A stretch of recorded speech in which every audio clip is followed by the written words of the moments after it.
Hi everybody, how y'all doing? How are you? Happy Saturday. I hope everybody's doing well. It's been a minute, but I'm back. I just needed some time out time to get some things together, but I'm glad to see everybody here. Hi Cherokee, how are you? T Rich. You want to be a ninja? So do I. Right? Join the crew. Hi Erica, my love. How you doing? Denise Gonzalez, how are you? So good to see you. Thank you for coming through. Hi Tub. Hi brother, how you feel? Um, I hope you're feeling better. I know you weren't feeling too well, so I'm happy to see you, and I hope you're doing well. Let's see. Deanna, how are you? Thank you for coming through. Hey TK, sis, how you doing? I lit my candle. I love it. I can't tell you how much I love it. Thank you so much, Erica. Thank you. Hi, Big Easy. Um, hey Ghetto, how you doing? Good to see you. Tell Miss Ghetto I said hello. Yep, it's been hi Brian Bridges, good to see you. Man, it was a pleasure to meet so many of you at a regular gun guys meetup and award show. It was an amazing time. I had a ball. It is such a difference when you meet people in public, um or person to person versus chatting with them and spending so much time with them online. It is like such an amazing feeling to actually meet the person, give them a hug, and tell him, hey, how you doing? I had an absolute ball. Shout out to him, a regular gun guy, his beautiful wife. My Black is Beautiful, Zach from Fat Guy with Guns, his beautiful wife, Jackie, and Billy from My Fly Family, and his beautiful wife, Erica. Shout out to Technical Tangerine. And these individuals absolutely put on this show. I was floored. I had such a great time, and it's annual, so I hope more people would come out and be part of it and just enjoy the fellowship that you had there. I mean, it was so much camaraderie. It was just a beautiful experience to sit back and watch. That's my dog acting up. And I had an amazing time. They did amazing. Shout out to Gun Camp, Tactical Turkeys, Alex, Young Gunner. He just started his page on Instagram, Young Gunner. Check him out. He's an amazing, amazing young man coming up in the 2A world with amazing parents. So check him out. I'll drop his link a little bit later. And yeah, it was a lot. I had an amazing time. I hope when other people go out and they meet their community in whatever aspect that they're doing, that they have such an amazing and positive experience as I did at a regular gun guys meetup and awards show. It was great. So salute to him. And I'll drop his link. If you don't know who he is, you should definitely go over there, check out his channel. His community, him, everything is such a vibe. It's such a great atmosphere to be in, and you learn whilst you're laughing. So give me 1 second, please, so I could get this dog off the daggone windowsill. Thank you. Can you wait a minute?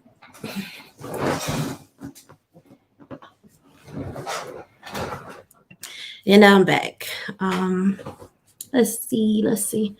So there's a lot going on in the world. I was just missing for a little while, and I was trying to get back into everything, hopping onto different people's lives, watching to see what's going on. And yeah, it could be very draining. I don't know if anybody else is experiencing that. Where hi Turkey, how you doing? Where it just becomes a lot just to take in at once. It becomes so like it's daunting. And then some of the titles that you read is just like fear that I just needed to thank you. I just need hi Shanna, how you doing? Thanks for coming through. I just needed to take a minute and just fall back for a second. Hi Frostbite, how you doing? Welcome. Take a minute to just take care of me. Self-care is a really big, or should be a priority for everybody, just to unwind from everything, just to center yourself, bring yourself back to a place of calm and peace. So as you go forward and you meet with whatever it is, whether it's whatever's going on in the world, your family life, your work life, whatever it is, that you could meet it with a clear mind and be able to think positively, right? Hi, Arkansas Living. Hi, how are you? Thank you for coming through. So, yeah, my guest on today is going to be Hakim Isler. I think I'm saying his name wrong. Hi, Carrot Top. How you doing? Thank you for coming through. So this man is a survivalist. Shout out to DMV Bison. Thank you so much for introducing us. And he has a wealth of knowledge. He has a wealth of knowledge in so many different aspects. Former military, army, I do believe. Martial arts expert. Is he just has a lot to bring to the table, and I'm so excited for him to be here. He should be here at 4 o'clock. Schedules are crazy, but I just wanted to come on a little bit earlier just to chop it up with you guys and see how you doing. I say hi to everybody. So hi, Billy. Hey, How are you? Good to see you. I haven't seen you what in a up, while. lady? Nothing but same old, same old. How are you? Look amazing like usual. Good, good, good, good. How was your time at the RGA's regular meetup? How did you enjoy it? I'm telling you, Yeah, boy, right? from the moment from the moment we got in the door, Yeah. it was like, yeah, all right. So even at a family reunion, you don't know the people like we knew the people at this. This was like almost like an immediate family Okay, so, reunion, brothers right. and sisters. It was dope. It was so good, man. As soon as we got in the door, we was chilling, hanging out. Erica then went to get her feet done at the mall with Catherine, and it's just like first Yeah. time meeting, but it was like Like you knew right them back in. before, right? Yeah, it was like right out of the chat. It was dope. So I mean, Yeah. I can't. I don't know. I'm not old, but I got grays, and there's only a few things in life that I put on like that top five list, hmm and that one definitely fits in there, man. It was dope. It was dope. It was no negativity. It was just, I mean, everywhere you turn, if you sat back and just watched how everybody interacted with each other, if the feeling, the energy behind it was just awesome. I really didn't do too much. I didn't do any shooting at all, truth be told, but Yo, I I just went tried, y'all. back. I was I just tried. so taken by watching everybody, how they interact with each other, how they just, it was like these people knew each other for years. I'm not lying to you. It was the most beautiful experience I've ever had in such a long time. And I Yeah, needed to see that. With all that's going on in the world, I just needed to see where people were laughing and smiling and just being good to each other. And that weekend was just an embodiment of that. It was just like awesome. I just couldn't even explain it anymore. Like you had to yeah, be there to feel it. So if when it yeah. comes back And around, hey, I have never witnessed such a generous show and tell. yeah, If anybody owned a gun, they didn't bring it there to shoot. They brought it there for other people to shoot. Yo, yeah, come here, try this. right, Yo, you don't need no ammo. I got the ammo. Come shoot right, this. And right, then we on exactly, the way out. Shooting's done. Shooting right, is over with. Yo, take some ammo with you. Take some ammo with you. I'm like, bro, that's like somebody, a stranger giving you 40, $50. You know? exactly. No problem. No, again, I don't even want to bring it back home. I bring it. I was gonna, shoot it all. Yo, it was Right. just dope. It was awesome. I did, and you really did see that. You just saw people like, no, Mhm. don't worry about it. First time shooters, experienced shooters, every and anything in between. Um, Everything.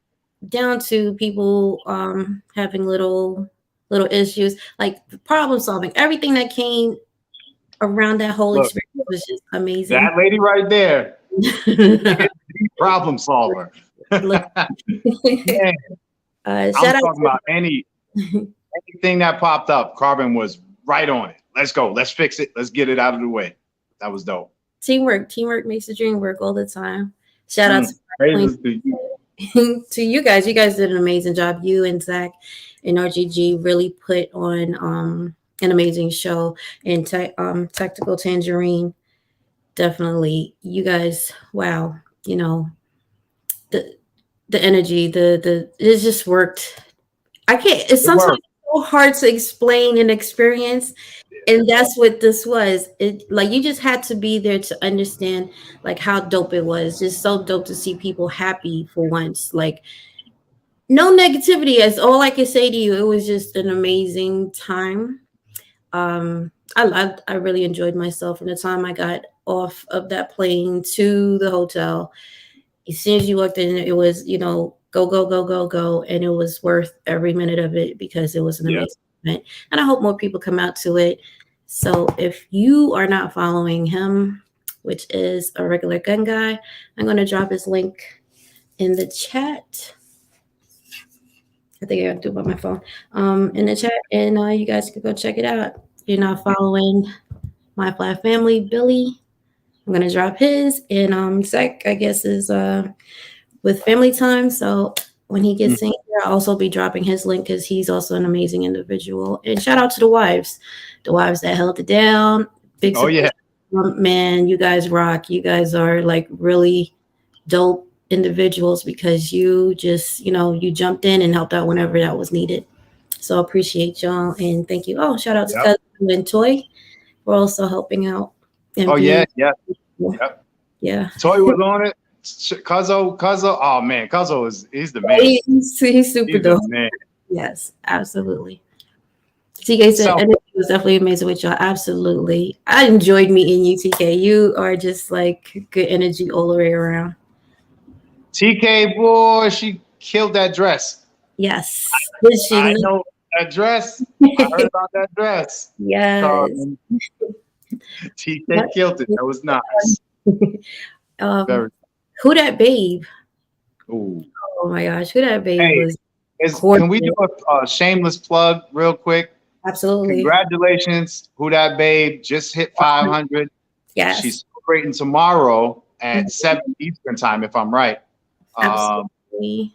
and she's doing a giveaway of some sort. I'm not sure exactly what it is, but either way, this event changed a lot of people. Uh-huh. It lit some fire under some people to figure out what they were just a part of was worth it. Yes, And absolutely. I've been seeing people dropping video after video after video after video. Like, Yeah. yeah, man, this is what we were here to enjoy, to Yeah. catch it all, keep some memories, Mm-hmm. and to be able to build something to move on forward. And that's dope to me. Mm-hmm. Oh, I just found her link. Give me 1 second. I'm going Hmm. to. Hmm. If y'all listen, anybody in the chat that was there, if y'all seen Carbon do the fastest wardrobe change ever. Look, I take forever to get because I got a tuxedo on and a bow tie and all that. And I come downstairs and Carbon is doing security, right? And I was like, all right, we started talking and she was like, I'm gonna do security, da da da da da. I look up now, I'm hosting the show, and I look up and Carbon is like fully done up, sparkling and all looking a whole different. For And I the said, oh, best all right. teacher. That was hella quick. And I looked at Tangi. I said, "Is that Carbon right there?" It was beautiful. You look amazing. Thank you, thank you. So did you. Everybody Amazing. looks so beautiful. And the smiles, that was it for me. The smiles was just on point. Hi JQ, how you doing? The smiles was just everything for me. I forgot what I was gonna say. Oh, drop a link. Give me 1 second. Let me just drop these links. And who that babe? Thank you for saying that. I gotta get back to her with something. Actually, maybe you can help her out with it for her giveaway tomorrow.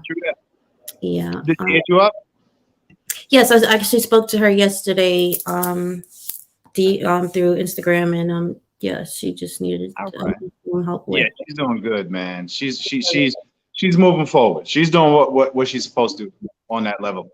And she was all right, female, not to take anything from anybody, but female best dressed out of those 200 some odd people goes to Who Dat Babe from me.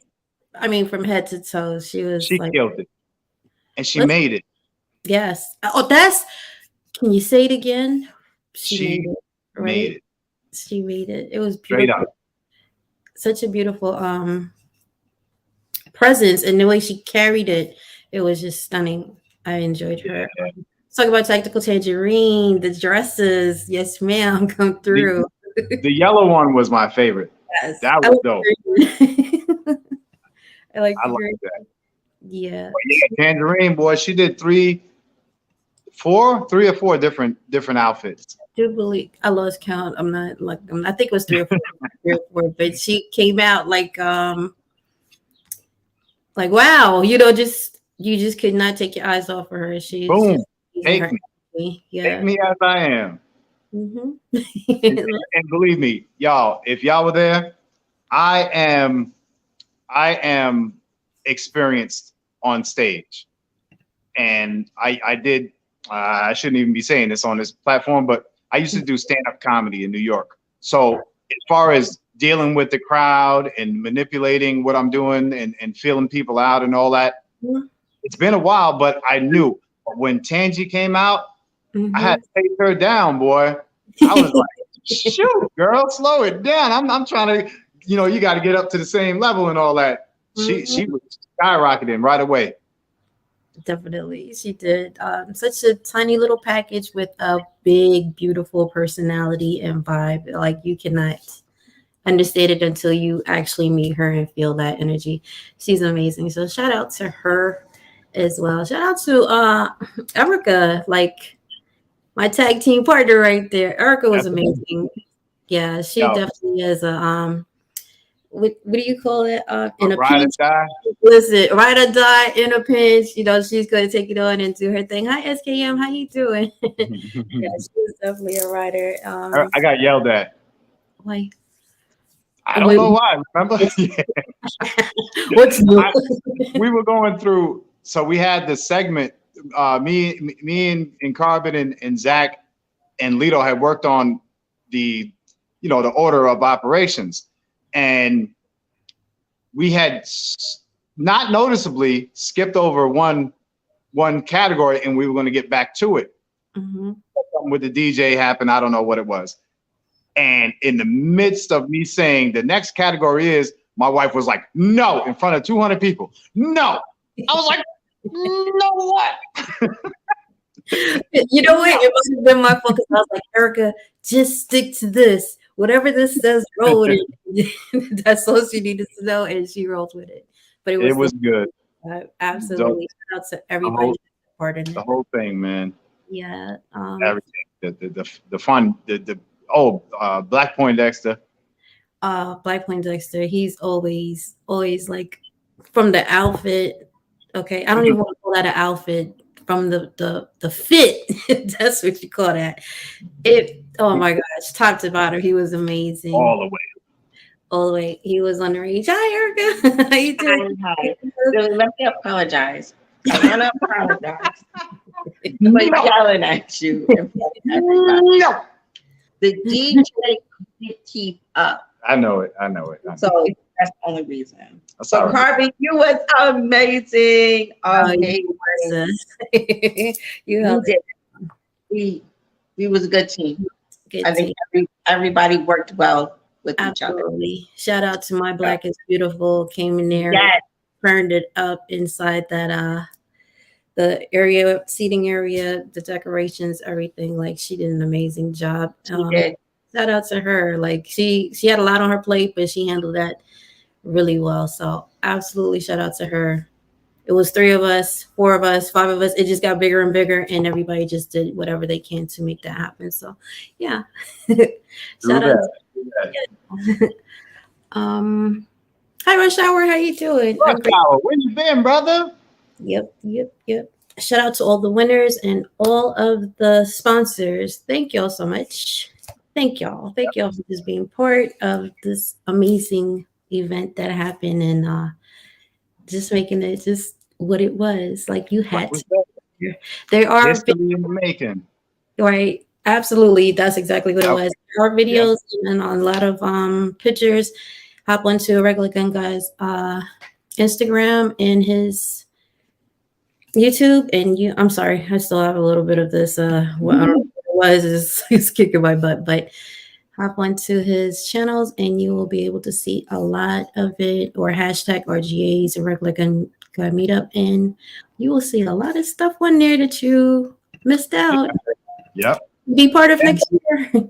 If even those there were a lot of major people in the industry, and they documented it too. So if you can, if you're a Black Rambo fan, if you're a Twister fan, if you're a Yo Stirrup fan, Lady Wick, Gun Girl at ATL, Gun Girl ATL. Yes. Hop on to this, Angie. Well, let's talk. Right. I'm sorry, I didn't mean to cut you off, but I had to give that award out, and the lineup that I was looking at, I'm like, you want me to pick from? Not me particularly. I had to announce the winner. Hands down, she deserved it. But that lineup was crazy. Crazy. Every category. Yeah. I mean, every category was slim pickings. Even the chat room goon thing. So should I be with her? Almost was me, y'all. Almost. Right. It was almost you. This way. Oh man. So I'm just waiting for my guest. He wouldn't be available until 4. So we're just chopping it up with y'all. How y'all been? I'm gonna drop the link. Anybody want to hop in until he gets here? That'd be great. If not, true that. Shout out to TK. Shout out to Devereaux. Devereaux, TK. That's a dynamic duo. Rich, what up, brother? Hot Tub, feeling good. Shout out to the McCoys. Yes. Oh man, they're amazing. Shout out to Siege and BP. Oh my gosh, super dope people. It was just people. I can't tell you one person that was there that you could say I didn't have a good interaction with. It was every single person that just brought something to the plate. And the way that they are on here, that's how they are in person. So yeah. Ramsey J. It was actually nice to meet Ramsey J. Yes, and his beautiful, beautiful family. You should see his wife, and shout out Auntie was dope. I like her. She's really good. I know it's saying hey TLC. She was cool. Jason, what up, brother? Who else we got? I know Chan is in there. Hi, Jason. Ramsey J. Oh, me and Ramsey had a moment. It's not weird, but it was weird. It was weird. Because when I find so me and Carbon had to do a lot of the like the registration. So we were down. The farm is 280 acres, and the range is about a quarter mile into the woods. So we had to do registration at the front gate. So we had to stay down there until pretty much every shooter was up top. And I missed it. We both missed a lot. But when we got up there, the first thing I see is Ramsey banging 100 rounds on a. Oh my God! I said, he put his hand up like this. I was like, yo, I love you, brother. Yeah, right? Absolutely. I swear, I almost dropped a tear. It was beautiful. But yeah, man, it was a good time. Yes, Mike White, he does. It was an absolute amazing time. You know, it's a good time when before it even ends, you're like thinking about the following year. Hi, the Pamp, how you doing? That's how you feel. Yes. Yeah. Sigma was there. Sigma was there with a few people. Family. I think it was family members, or maybe his wife or brother or something like that. But he was definitely there. He had a good time. Yeah, he did. 8 was great. It was great to meet him. Just I like his whole energies. Yeah. Definitely. Skilly was there, y'all. Skilly was there. Yeah. Skilly is a person, like in real life. Skilly is still Skilly. On and off, like I tell you, the personalities that you see on here, they were absolutely the same beautiful people in person. Had a great time. Like I can't even explain it. Sometimes it's so hard to put it into words. It was just awesome. But back to I'm just gonna check to see if he's here. Give me 1 second, Billy. Take your time. I've been so I went camping, y'all, last night in my backyard. Mm-hmm. Oh, it rained like I hoped, but you know what's funny? So on the top of tents, so you'll have the mesh, and then you got to put that tarp piece tie down, Mm-hmm. and I put it on backwards. You're just collecting rain instead. I'm telling you, and by the time we finished it, it was like almost 9 o'clock. It was getting dark. Yeah. We're like, yo, we'll just fix it tomorrow. And so she was like, oh, it's gonna rain. And then she's like, oh, it's thundering. And I'm like, nah, it should be good. Don't worry about it. Man. That's why Alex left. Alex was like, yo, I'm getting wet. So I'll see y'all in the house. But we still had a good time. It was fun, comfortable. Mm-hmm. That's good. And you're doing it for the whole weekend, right? Yeah. Yep. We're gonna stay out there. I was supposed to do the live out there, and like if the connection gets bad or whatever, you know. Right. So I said, well, all right, I'll stay in here and finish.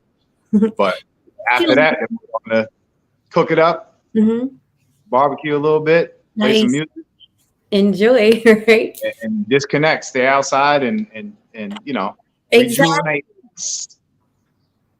Ground. Sit down with nature for a minute. Yeah. Hi, Lavender for Luck. How you doing?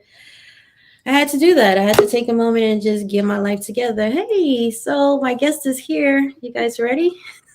Already. Let me see. Hi, Hakim. How you doing? What's up? How are you? What's up, young fella? You. Wait, let me figure out how we're doing this. There we go. There we go. It is so nice to meet you. It is a pleasure to have you on. Everybody, this is Hakim Isler. He's been Naked and Afraid, and he's here too. Is there feedback? Is that me? That might be me. Let me turn this down a little bit. Let's okay. See. Is that better? Yes. Perfect. Definitely better. So you're looking young fella. Well, thank you. I'm not giving you any money for that compliment. So come on, we talked about that backstage. You can keep them coming, but I ain't giving you anything in return. Yeah, man. Yeah. So listen, I was just telling my little story about camping in my backyard, which man, it ain't got a dime to your $1 million right now, because I am impressed by the things that you do, the way that you live lifestyle, and man, I don't know if I would last. And we talk about that all the time on the channel. I don't know, man. You make it look easy. Mm-hmm. Well, I appreciate that, because it definitely ain't easy. It's pretty tough, and you know, it's been a goal of mine to get, you know, a lot more involved in this, especially as a man of color, to kind of give set the example that, you know, that it's something that is important, it's something that we all can do, and that it's a skill set to go out there and learn. So yeah. So I appreciate you saying that, because, you know, it means a lot. Those are some pretty difficult times in my life that they catch on camera, you know, and you know, but you know, when it's all said and done, I mean, it's great, but when you're living it, it's pretty tough. I know it. And you know what the crazy part is? I heard a comedian recently say, some of the easiest things in life are the hardest things to get ourselves to do. We all know the ingredients, but we can't make it. Right. And outside is right there. It's free, but we can't connect to it. Mm-hmm. It's, you know, it's a weird thing, man. And it takes us a lot of convincing to just go out there and live. Take a little bit of time, disconnect from this wood and glass and electricity, and just go be a part of it and see if you can survive. Man, a day, a couple of hours. Yeah. And it's amazing to see the way that you promote it, the way that you're proud of it. You know what I'm saying? And I wish there was some more people. I wish I was that way more so. Mm-hmm. But I'm rolling into it. I love your mindset behind it. It's just not all about prepping and surviving something. You incorporate mind, you incorporate your spirituality in a way of how you deal with people and deal with things. I find that so interesting because when you think about survival, people are thinking about just survive, do whatever you got to do to survive, whether it's, I'm going to have to take this down, or I'm going to have to shoot this person, or I have to do this, X, Y, Z. It's always in a negative form. But you kind of, when I look at your videos, you kind of have like this energy of just being at ease with everything because you are prepared mentally, physically, in every other way to go through whatever it is. I think he did it. We talk about firearms a lot, and we talk about carrying and make sure that you have it for your personal safety. And you had mentioned that there's some days where you don't carry. Can you hear me, or is it a Yeah, I feedback? can hear you. Okay. And you said there's some days where you actually don't carry on purpose because you want to prepare yourself for what if the gun jams, what if, you're unable to use it, it doesn't work, that you can actually get through whatever it is that you have to get through with that situation just with yourself. Can you Yeah. explain a bit more? Yeah. Well, you said there was a lot said there, so there was. I want to hit on certain. I want to take the journey with you. So one thing that that we were talking about that I think is really important is that you're right. We are spending less time outside, less time in the outdoors, and what's happening, I think, is that you seeing such a rise in dysfunction, such a rise in different ailments, where it's like people have extreme anxiety, extreme depression, things of that nature. And I think a lot of that, not all of it, of course, but a lot of that has to do with we live in this very artificial world, and our spirits and our bodies are calling out for what's natural again, right? And so we were made and designed to, it doesn't really matter the religion you come from. If you look back at any aspect of spirituality, it always talks about we were made and designed to live in tandem and be a part of nature. And one of the things that I run into a lot is that people are afraid of outside. I'm afraid of the bugs. I'm afraid of this. I'm afraid of that. And it's like, okay, well, great. But your body, something deep in your spirit is yearning for that. And it's actually going to hurt you if you don't get some time out there. Use the natural bug spray, do what you have to do, just go for a walk, because your body needs that sunlight, your body needs that fresh air, your spirit needs that vibration so that you can raise that onto the next level. So that's one aspect of why I'm so passionate about this, because I think the more we are living in this artificial environment, not only is it making us weaker in the sense that when things do go wrong, like natural disasters, we can't deal with it. So, quite often people are looking for rescue, but then the other aspect is that on a spiritual, more vibratory level, we are missing out on those opportunities to like really gain that balance. And that's what's really important too. So that's one aspect of this being outside, being out there doing it. And like, hopefully we can get more people living that life. I mean, it's easier now than ever. I mean, you could go glamping and have like a Taj Mahal set up tent that you go on Amazon with all of the amenities, but then you're still able to go right outside your door and enjoy the sun and the grass, feel the grass beneath your feet and all those things. And I think that's real important. Taking that to the next step, and then talking about, what Carbon was talking about with the idea of, why is it a holistic thing? I think we are living the same way we lived like hundreds, thousands of years ago, right? We still need the same thing. So when I went through psychological warfare training in the Army, they talked about the pyramids, right? We have this pyramid structure, the hierarchy of needs, and the base needs is, being able to deal with your survival needs, your basic survival, your food, water, shelter. And so man and woman have been trying to do that since day one. So now we just have a higher upgrade of the same things. You still need temperature control. You still need a shelter of some sort. You still need food, and you still need water. Now it's easier. We can turn on the tap, but we still need those things. And so understanding that this is a holistic thing.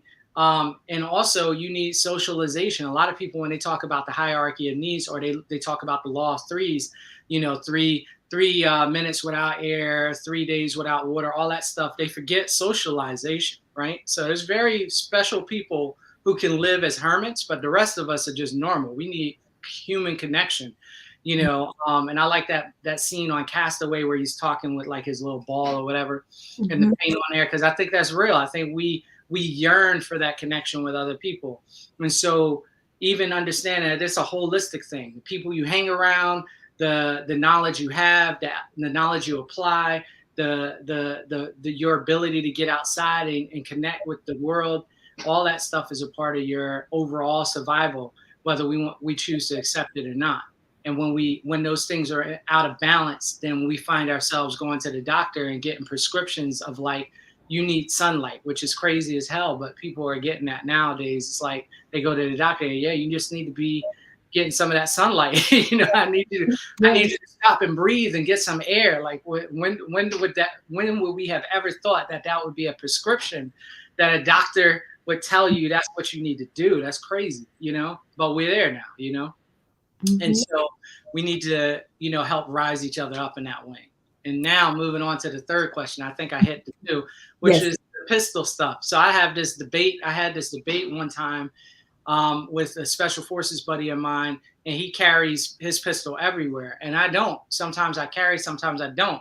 And he would always challenge me, and he'd be like, well, what are you, a sheep or are you a wolf, you know, or a sheepdog, you know, like which one are you? Because it just seems like, you know, right now you're weak. I said, no, actually you're weak, because if you go to a place where they tell you to take that gun off, or you can't, like the courthouse or something like that, and you can't carry it, or you're on like a school ground or something of that nature and you can't carry it and you don't carry it, then you're never going to have the armor to be able to understand, mental armor to be able to understand how to adapt when you have to adapt.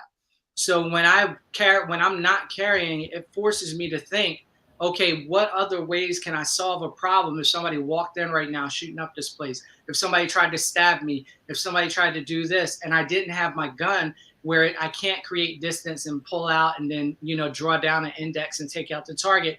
Now I have to think about how do I engage with that person? Do I run away? And we were sitting in Barnes and Nobles at the time, and he, you know, I said, well, what if somebody came in right now? He was like, I'll do what I've been trained to do, you know, like draw and then assault through the target. So I was like, okay, that's great. He was like, well, what would you do? I was like, well, I couldn't draw and assault through the target.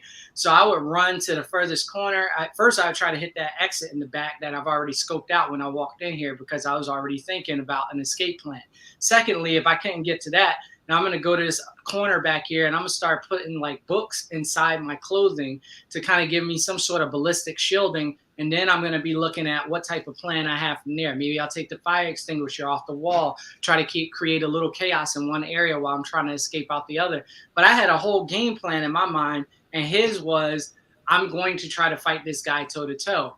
Now that's great. But if you can't do that, if they take that pistol away from you, he has never thought about what happens next. What happens when you don't have that leg up? And that's the problem. You know, now he has a daughter. What if he had his daughter with him? You know, now he's got this little 2-year-old running around. You know, it's probably going to be pretty difficult for him to run, you know, assault through the target. And he might even have a mental block when it comes down to pulling out that pistol now that his daughter's right there. He'd be thinking more about, how do I get her out of here, you know? Right. So those types of things I think are really important. It's not that you should not carry concealed or you know, but it's just a matter of continuing to challenge yourself on all fronts so that you could be the most well-rounded, you know, warrior and protector that you can in your life. Mm-hmm. Oh, that was awesome. Thank you. I guess we should have did this from the beginning. Can you just tell the people a little bit about your experience and your background? Yeah, absolutely. So my name is Hakim Isler. You know, I got the nickname the Black MacGyver a long time ago when I was in the special operations community. I was in special operations forces as a psychological operations sergeant, which is basically psychological warfare. And then I got out. I was already into survival and stuff like that from my martial arts background. I joined my martial art in 1999. I moved from Jersey to Ohio to train with the first American to ever train in the ninja martial arts. So I know it sounds cliche, but people are like, man, you a black ninja? I'm like, yes. So I'm a black ninja. I got a 5th degree black belt in the ninja martial arts, which is very rare. And And I've learned a lot of my wilderness stuff and my survival stuff from my teacher. And then I joined the Army, and then I went to psychological operations, and I learned some more. Got out, started a martial arts and security company here in Fayetteville, North Carolina. Since then, I've been on Naked and Afraid, where I got to survive for 21 days in the Himalayan mountains with no food, clothes, or water. I had to figure it out, and a partner I've never met before. So we had to live out there, which was crazy. I did another Naked and Afraid after that. I've been on a Fox television show called Kicking and Screaming. And then I was on a television show on Discovery called First Man Out, where I went to China on the Tibetan plateau, where I had to compete against another survivalist, where we ran, like 20 or 30 miles or something across all this crazy terrain and crazy weather conditions. And we had to survive on our own while we were racing each other. And we didn't know where one another was. So that's some of my background. I have a online learning platform called surviveuniversity.com. I have several books out there. I got Team Ready, which is a book about building a survival team, or a ready team, emergency disaster team. I have Ninja Wilderness Survival, which is a book about how to survive in the wilderness if you are lost, but from a ninja perspective, the things that I've learned. I have a kid's book out called Tales from a Modern Ninja Kid. And I have a modern hand-to-hand combat military style book out as well. You can find all that on Amazon. So that's a little bit about me. You said a little bit? I was about to say, sheesh. Damn. Yes, I think somebody wanted to know. Wow. Yes. Wow. Incredible. Amazing. Well, thank you. I appreciate it. Yes. And thank you for sharing that with everyone. I have the links to everything that he just said. I'm going to drop it in the chat. But what made you get into prepping, so to speak? So the prepping aspect of it is just my mindset.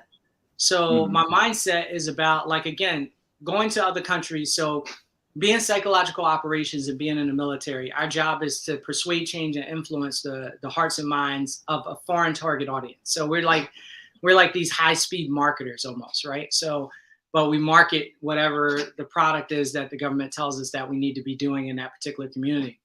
So we understand people and how people work. So we go in and we recognize and we do an assessment on what is lacking, what is missing, how people think, how people interact, what's their mindset in that area. And one of the things you get to see, especially the time I was in Iraq, is you get to see how out of control people can get when they don't have certain resources, right? You also get to see how to control people when you can provide those type of resources, right? And so I got to see people at their lowest low. Like at the beginning, in Iraq, I was in Ramadi. So Ramadi was a pretty bad area. And so the idea was that, you're seeing these people with their houses blown up. They have nowhere to live. There's like shooting everywhere, machine gun fire, bombs going off. These people just want a bottle of water. They're not even, they're not even concerned with like going back to school. They just trying to get a bottle of water. So you get to see that. So when I came back, one of the things that was really important to me in my life is to make sure that I had the knowledge and I had the preparedness. Then I had family on Hurricane Katrina. I had family on Hurricane Sandy that got hit. And what I saw was that, my people, my family, but then also people of color were like severely underprepared,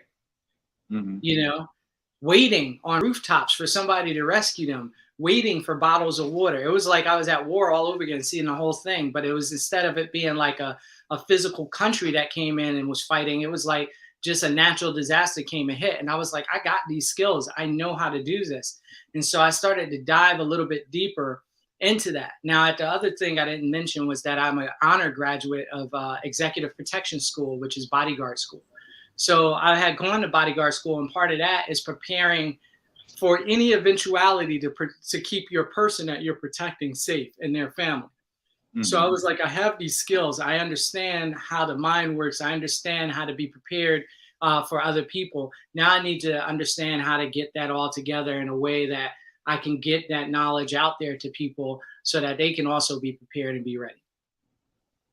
Let me ask you a question. Are you it's a lot of achievements, but you've done these achievements in a lot of different places. Right. Are you multilingual? I learned, the Army taught me Arabic. Wow. So now I have not used it. So I'm really rusty now. So, but yeah, at one point, you know, I could go in a room and I could question somebody in their native tongue in Arabic. You know, but now, you know, I can't. So not that We'll get back to it. Yeah. Yeah, I'm sure if I started studying, it'll pop back in there, because they were, you know, I went through we had a pretty intensive course where we had to learn how to read, write, and speak Arabic in 6 months. So Wow. it was about 8 or 9 hours a day with, you know, people who were from either Egypt or Iraq, and we were learning how to speak with those guys. So that was it. That's often been one of my pieces of advice to people, that is a huge bargaining chip to be multilingual or bilingual or whatever. And so learn as many languages as you can, or at least get familiar with common phrases and small short conversation, you know, because if the day ever comes where we need it, you'll be happy you had it, you know? Yeah. That's a good survival mechanism. If you can't communicate and if you can't coordinate with people, you know, especially in a disaster or something else like that, you know, it's going to be very difficult for you to rally to people so that you guys can operate as a unit. And that's your greatest thing. Nobody survives solo. Like I said, there's probably 1 or 2 special people out there that can live like a hermit. But most, you know, since the dawn of time, we survived and lived in tribes and clans, you know, and so those are the ways that, you know, we need to be able to communicate so that we can pull those resources together. Another human being is the greatest resource that you could ever have, you know? Yeah. So. Definitely. So let me ask you this. And I like to mess with people every now and again. You're provocative. I love it. We all have these assets that we bring to the table, but oftentimes we don't come to grips with the reality of the liabilities that we bring to the table, whether it be a physical thing, a mental thing, an attitude issue, eyesight, bad feet, knees, back. Is there one thing about you that you have come to grips with that it's not going to change? That's not going to change. That's a hard one. Because I'm always trying to work on it. So my biggest challenge, I think, you know, from my meditations and things of that nature, is that anything that I put my mind to, I literally can accomplish it. And everything I ever wanted in my life, I got it, you know, whether it be owning land or owning a building or writing a book, like I've got it, I've done it. The challenge for me is that sometimes good creators aren't good stabilizers. And so what that means is that, you know, the challenge for me is sticking with the project and having it be stable over a long period of time, right? I like to create. So I like to create and pass it on and then give it to someone else to kind of run for me, versus being there like drudging it out day after day, year after year. My strong suit is creation. And so if I do get put in a position, which I have been, like, especially during my military career, because you don't have a choice, you know, the commander or the first sergeant comes in and they say, hey, Sergeant Isler, this is what you need to do. And this is what we want you to do. And I don't really care about your ideas, you know? And so then you're just like stuck. You're just doing that. And so that's really difficult for me when I'm the idea guy. And that's how I ended up with the name The Black MacGyver, was because when I was able to run in my lane, the thing that I do best, I was coming up with ideas that were so out of the box, it was blowing everybody's mind, and it was successful and they were working. You know, I can come up with the idea, strategize, and implement. The thing was stabilized. You know, can I keep that thing going over a long period of time? That was somebody else, you know, that would have to do that. But as far as creating it and implementing it, I was the king of that. Yep, I appreciate that personally, because I'm like an idea person, and I'm always seeing something maybe that somebody else didn't, and I'm like, it can work. But the same way, let it roll, and then I'm a whole different hobby, a whole different part of life. I'm killing that with ideas. And then I'm like, all right, let's go back over here. Same thing. I 100% get what you're saying. Definitely. Yeah, that's for real. And to take it a little bit deeper, a way that, some of the listeners may not have seen or the viewers may not have heard. So in ninjutsu, in our ninja martial arts, which I talk about in my book, we have this elemental structure. So each of us fall in these different elements, right? And so we have one or two that we tend to fluctuate between the most. We can be all of them, but we have one or two that we fluctuate the most. For me, one of my elements is wind, and wind is very free, and I like to tell people, like, just think of a kite up there. You can see the big picture. You're out there, you're floating around, you're moving around. So like, just when the wind blows, the kite goes this way. When the wind blows, the kite goes that way. So your counterbalance, which is good for you, is to have an anchor, right? So the kite has somebody down on the ground holding it down so that it doesn't just fly away.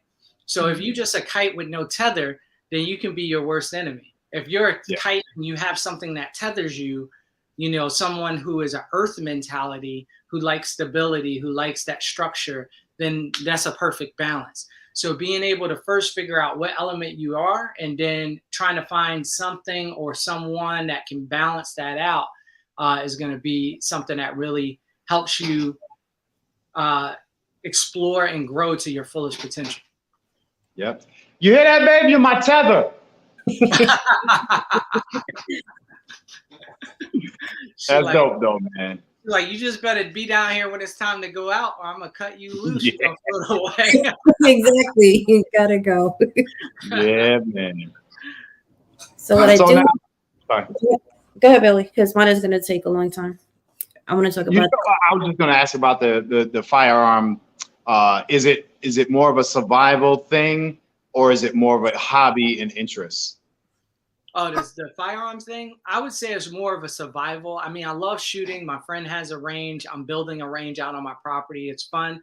But, with all my skill sets, I have friends that are way better shooters than I am. So if I get out there and mix it up, I have a great time. But ultimately, it's for my ability to survive and have a pistol for my own safety if I need it, and that's really what it's about at this point.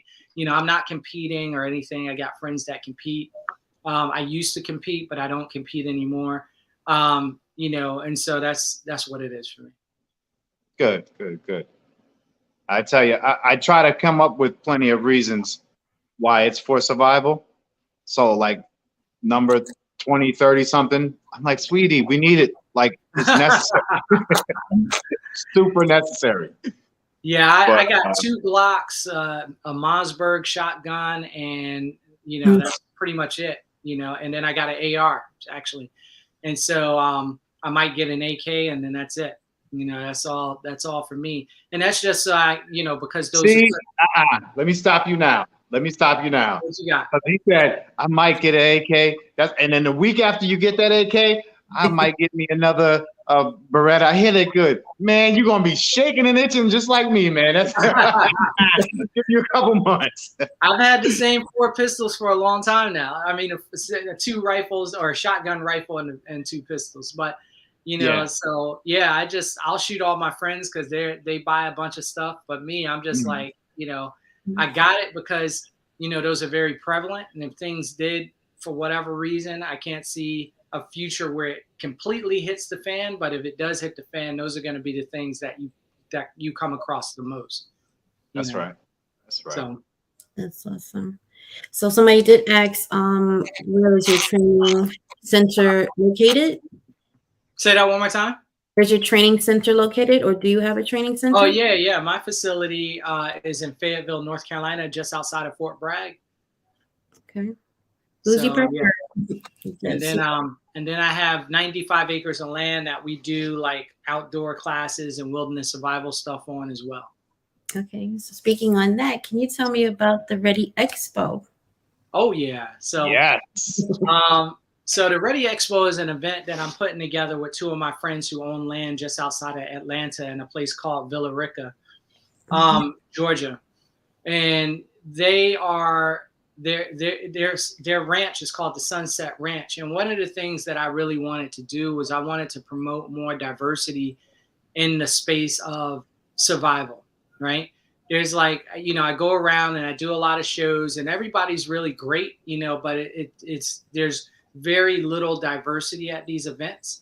And I think sometimes that has to do with the fact that it's not a very diverse crowd amongst the instructors. So instead of talking about it, I decided to be about it.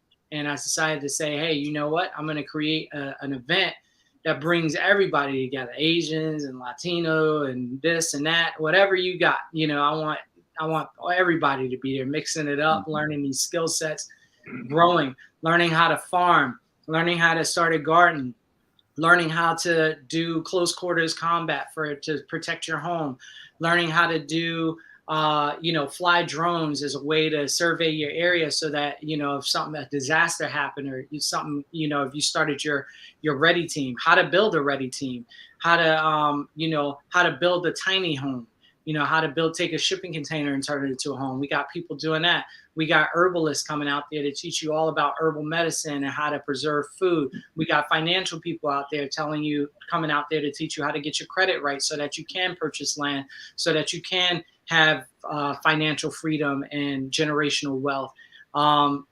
Everything that you can think of is going to be here. How do you communicate? How do you use a ham radio? How do you use a CB radio?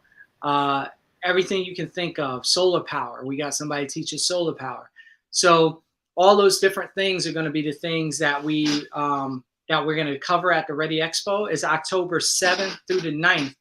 And it's really important for people to start buying their tickets now so they're not waiting to the last moment and really get set up. You could camp out, you can RV. We got an RV area for people to boondock and put their RVs. We got a camping area for people to camp out. We have hotels that are nearby, and we have all those listed on the website, which is thereadyexpo.com. And that's XPO, not EXPO, readyxpo.com. So people can go and check it out and see what we're about and see how to get the support, how they can come out and support, I should say. That's dope. I did not know it was going to be all that. Yeah, it's going to be that and then some. Wow. I'm sure there's a thing or two you're missing. Yeah, man. Wow. And I'm in Georgia. So. Yep. Yeah, so you got to be there, man. I better see you. Yeah, I think my wife is watching too, and she ain't gonna let me miss this one. Yep, and we were looking at something to do in October. Beekeeping, raising animal. I mean, everything you can think of is going to be somebody there teaching you about that, about how to be prepared, how to get yourself ready for anything that you might be thinking. Whether it's a food shortage or whether it's just me being able to protect my household or whether it's me, saying, hey, I want to start my own farm, but I don't know how to get the money to do it. We have people there that are doing that are going to be able to teach you how to get that done. True. You know what? Sorry, Carmen. It's all yours. You also have certified training there as well. The tickets. Yeah. So if you really enjoy it, I think you're talking about Sister Aurelia, right? Yeah. Yep. So if you really enjoy what you're watching or what you're doing while you're at those classes, we have a scenario-based event that will happen on that Monday. So the event itself is Friday, Saturday, and Sunday. And then on that Monday, for those who sign up, we only got 20 slots or something like that. If you sign up for that. Uh-oh. I think he's frozen. Anyway, man, it's sounding dope. Hopefully he comes back within a couple seconds. Yo, that's a lot, Carbon. It's a lot. He needs 2 shows. He has a lot of information at this expo. From what I understand, if you have something to bring to the table, I do believe 48 Winks and his wife, they do medical and give you pointers so that it can really raise up your game, how you're going to deal with all of those things. Mm-hmm. I'm sorry, you froze up. Uh-oh. Hi, OG $2. I think he's frozen. Hakim, if you could hear us, you're frozen. Yeah, and when he's frozen, he's probably going to get that lapse, Yeah. that delay or whatever. So, but either way, man, yo, this brother is super, super accomplished, super, super accomplished, and giving game, Yeah. giving the game away. You know, that's dope. I think I know where I'll be in October. Yeah. Tangi, he has a Ready Expo that's gonna be in Yeah, NBA. You're frozen, so when you were talking, it just blanked out, and then we didn't get to hear what you were saying. Oh man, I told you guys all the secrets in the universe. I mean, like for real. Oh man. I only have one time to share. I only have one time to share all the secrets. Everything else is stuck. My soul is sucked out. I'll be done.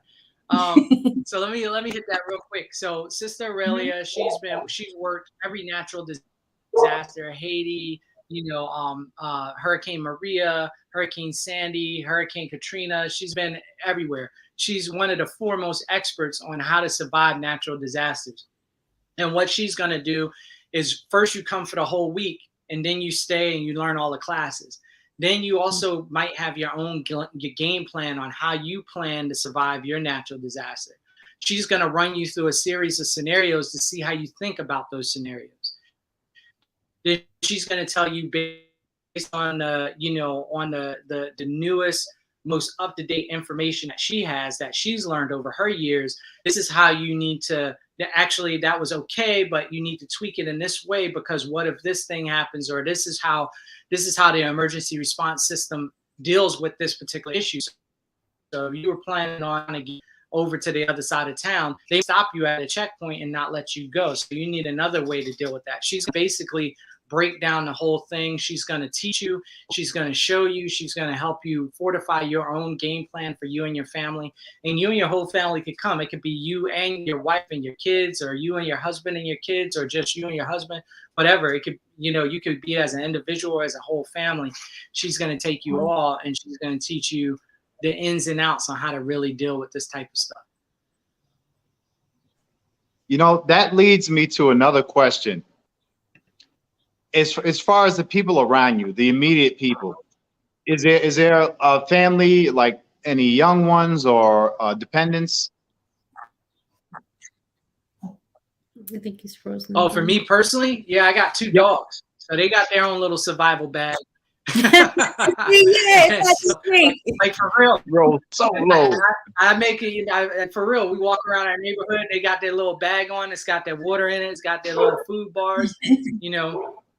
I would love for them to be an ally and be able to help out. But the last hurricane, you can look this up online. The last bad hurricane, I think, was Matthew or Florence. One of those. You'll see a lot of people let their dogs and animals drown. They just needed to get out. And you see dogs like sitting on their dog houses. You see cats and stuff swimming out in the middle of the street, just trying to live, and they had no evacuation plan for their pets or their animals. So, you need that for everybody. If you have a grandparent depending on you, a mom and dad depending on you, then you have to have an evacuation plan that incorporates them if you're serious about it. If not, then whatever. I think one of the hardest things though is to get people to take it serious. We have all types of stuff going on in the world right now. Food shortages, we can talk about that in a minute, but it's not a lot of people taking this stuff. So it's just me and my dogs, and I wish I could say they were as badass as I am, but at least they can carry their own weight. So all right. They wanted to know if the expo is going to be once a year, or will there be another one? There's going to be once a year for right now. We'll see how this is the first one. That's why it's important that we get a lot of support, get it as packed as we can, and then we have a reason to do it next year and then the year after that, because I want to do it as an annual thing. And if it really blows up, there'll be we can turn it. We have some ideas on how to expand on it from here. And there's also booths available for anybody who has a skill to teach, if they wanted to teach it at the event. Yeah. So you guys can come and set up booths. We have some along the road so that you can hit people. So if you sell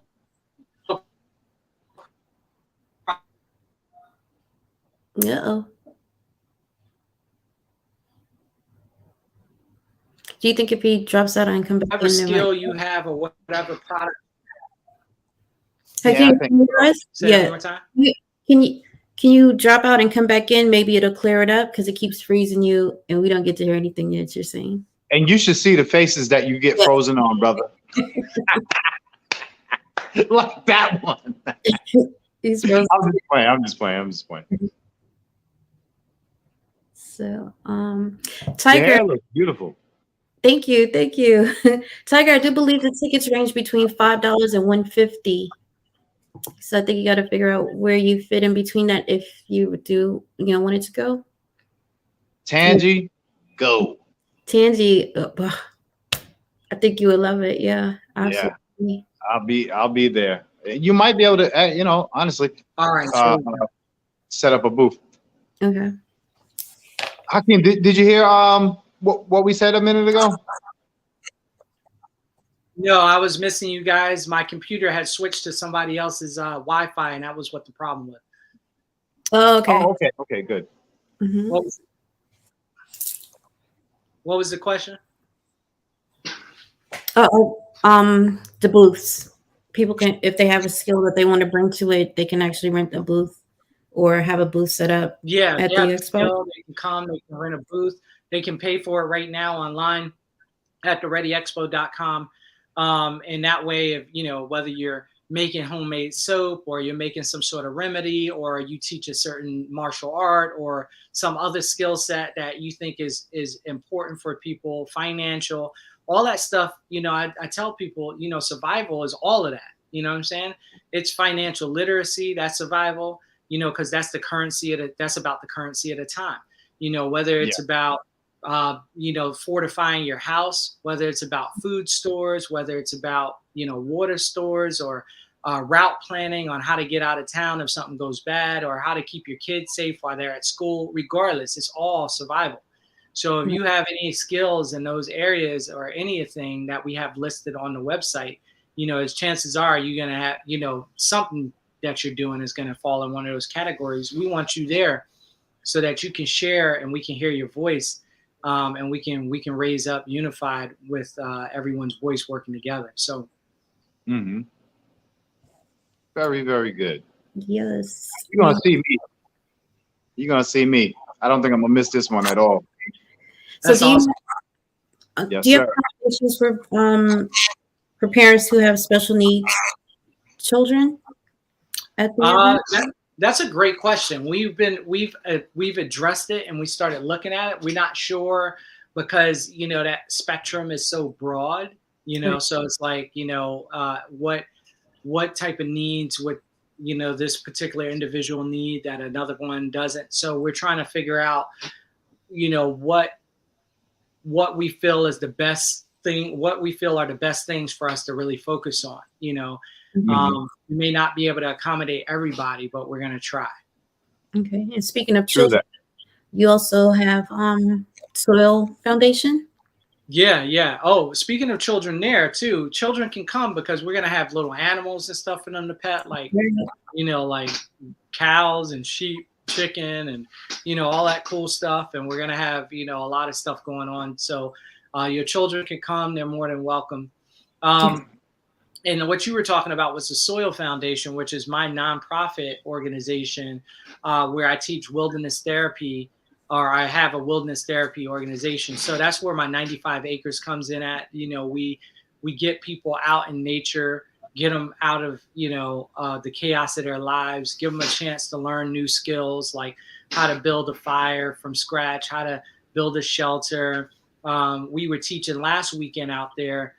We had a tracking class, how to track animals and see how they move. We had a stealth class, how to blend in with nature so that you can become invisible.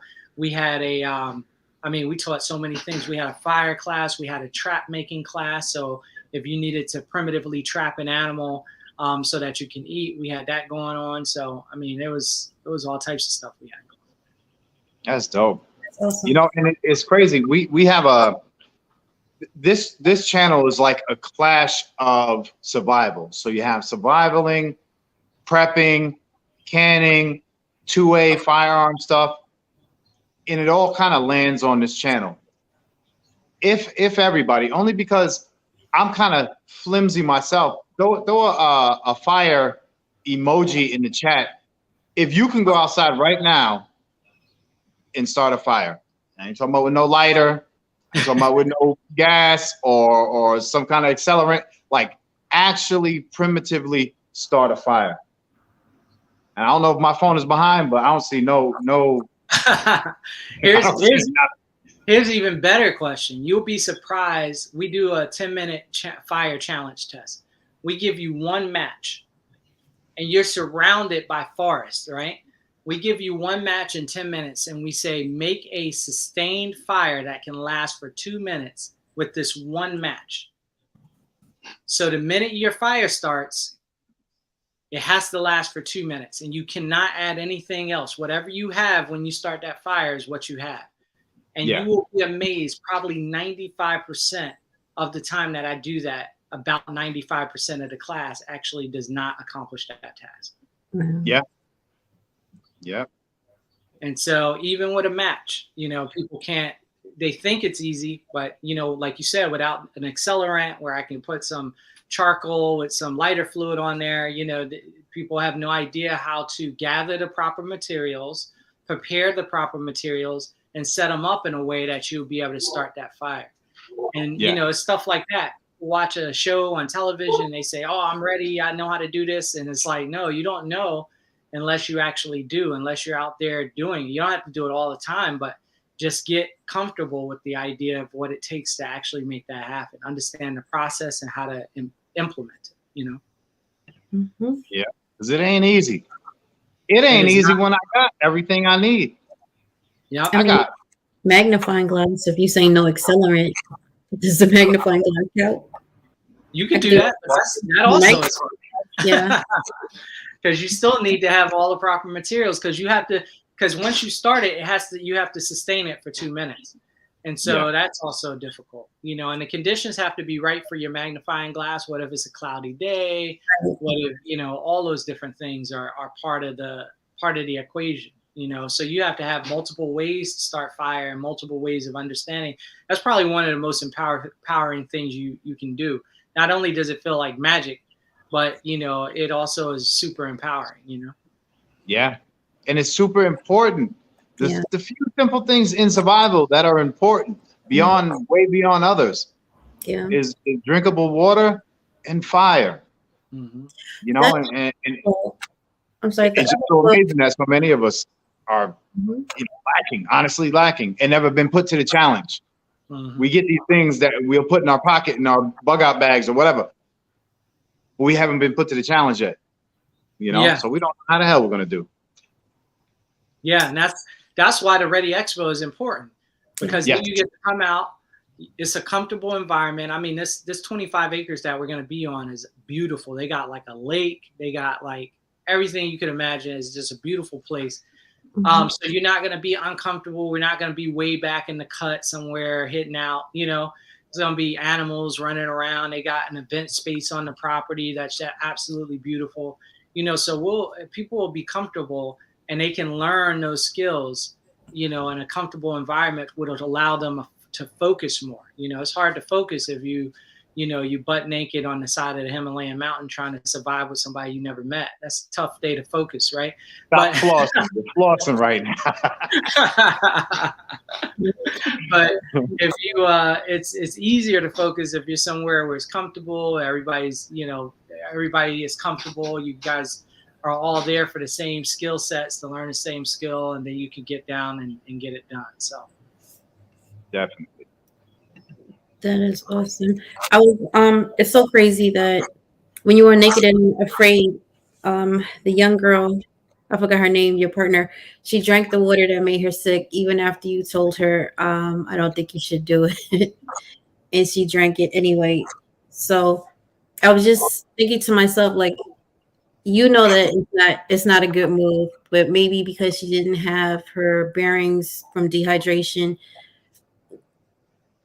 I understood why you handled it the way you did because of watching the whole series. I guess you guys would have to watch it to see it. But would you, knowing that it would make her sick, would you have done it any other way, like make her not do it, or just allow her to go ahead and keep doing it? Well, I mean, it was her choice, you know, and so one of the things, you know, I gave the advice and I said, don't do it. And truth be told, in a very dire situation, you know, let's say you're lost and you've been lost for like 2 days, but you know people are looking for you. You just got to last an extra day, and the only water you have is this dirty water right here, right? Mhm. There are schools of thought, and I'm not completely against it neither, where if I drink the water, it's going to take that water a couple of hours to a day to like really make me sick. And then even though I'm going to be vomiting and all this stuff and dehydrating, it may give me the extra day that I would not have had if I didn't drink that water for me to be found. Does that make sense? But It makes that's a crazy call. Like that's like it's sense. not. It's I was like, I don't know how he did that, because I would have been like, no, only from the aspect that it's just the two of us. Now, if I know she's gonna get sick, I'm gonna be like, the workload now falls on you. She's sick, she's down, you don't know what to do. Like, what if you guys have to get out of there? She's gonna be kind of like dead weight because she's out of it. So I was like, maybe he should have just told her like no, but explaining it, I get it. I was like, wow. well, I did say no, but I couldn't. Yeah, you I did. I was like, I'm not drinking that. You know, You was not what you said. I wouldn't do it. I yeah. don't. And I don't think they showed it, but I end up digging a well, a seep they call it, and a seep is not always, because it was shallow.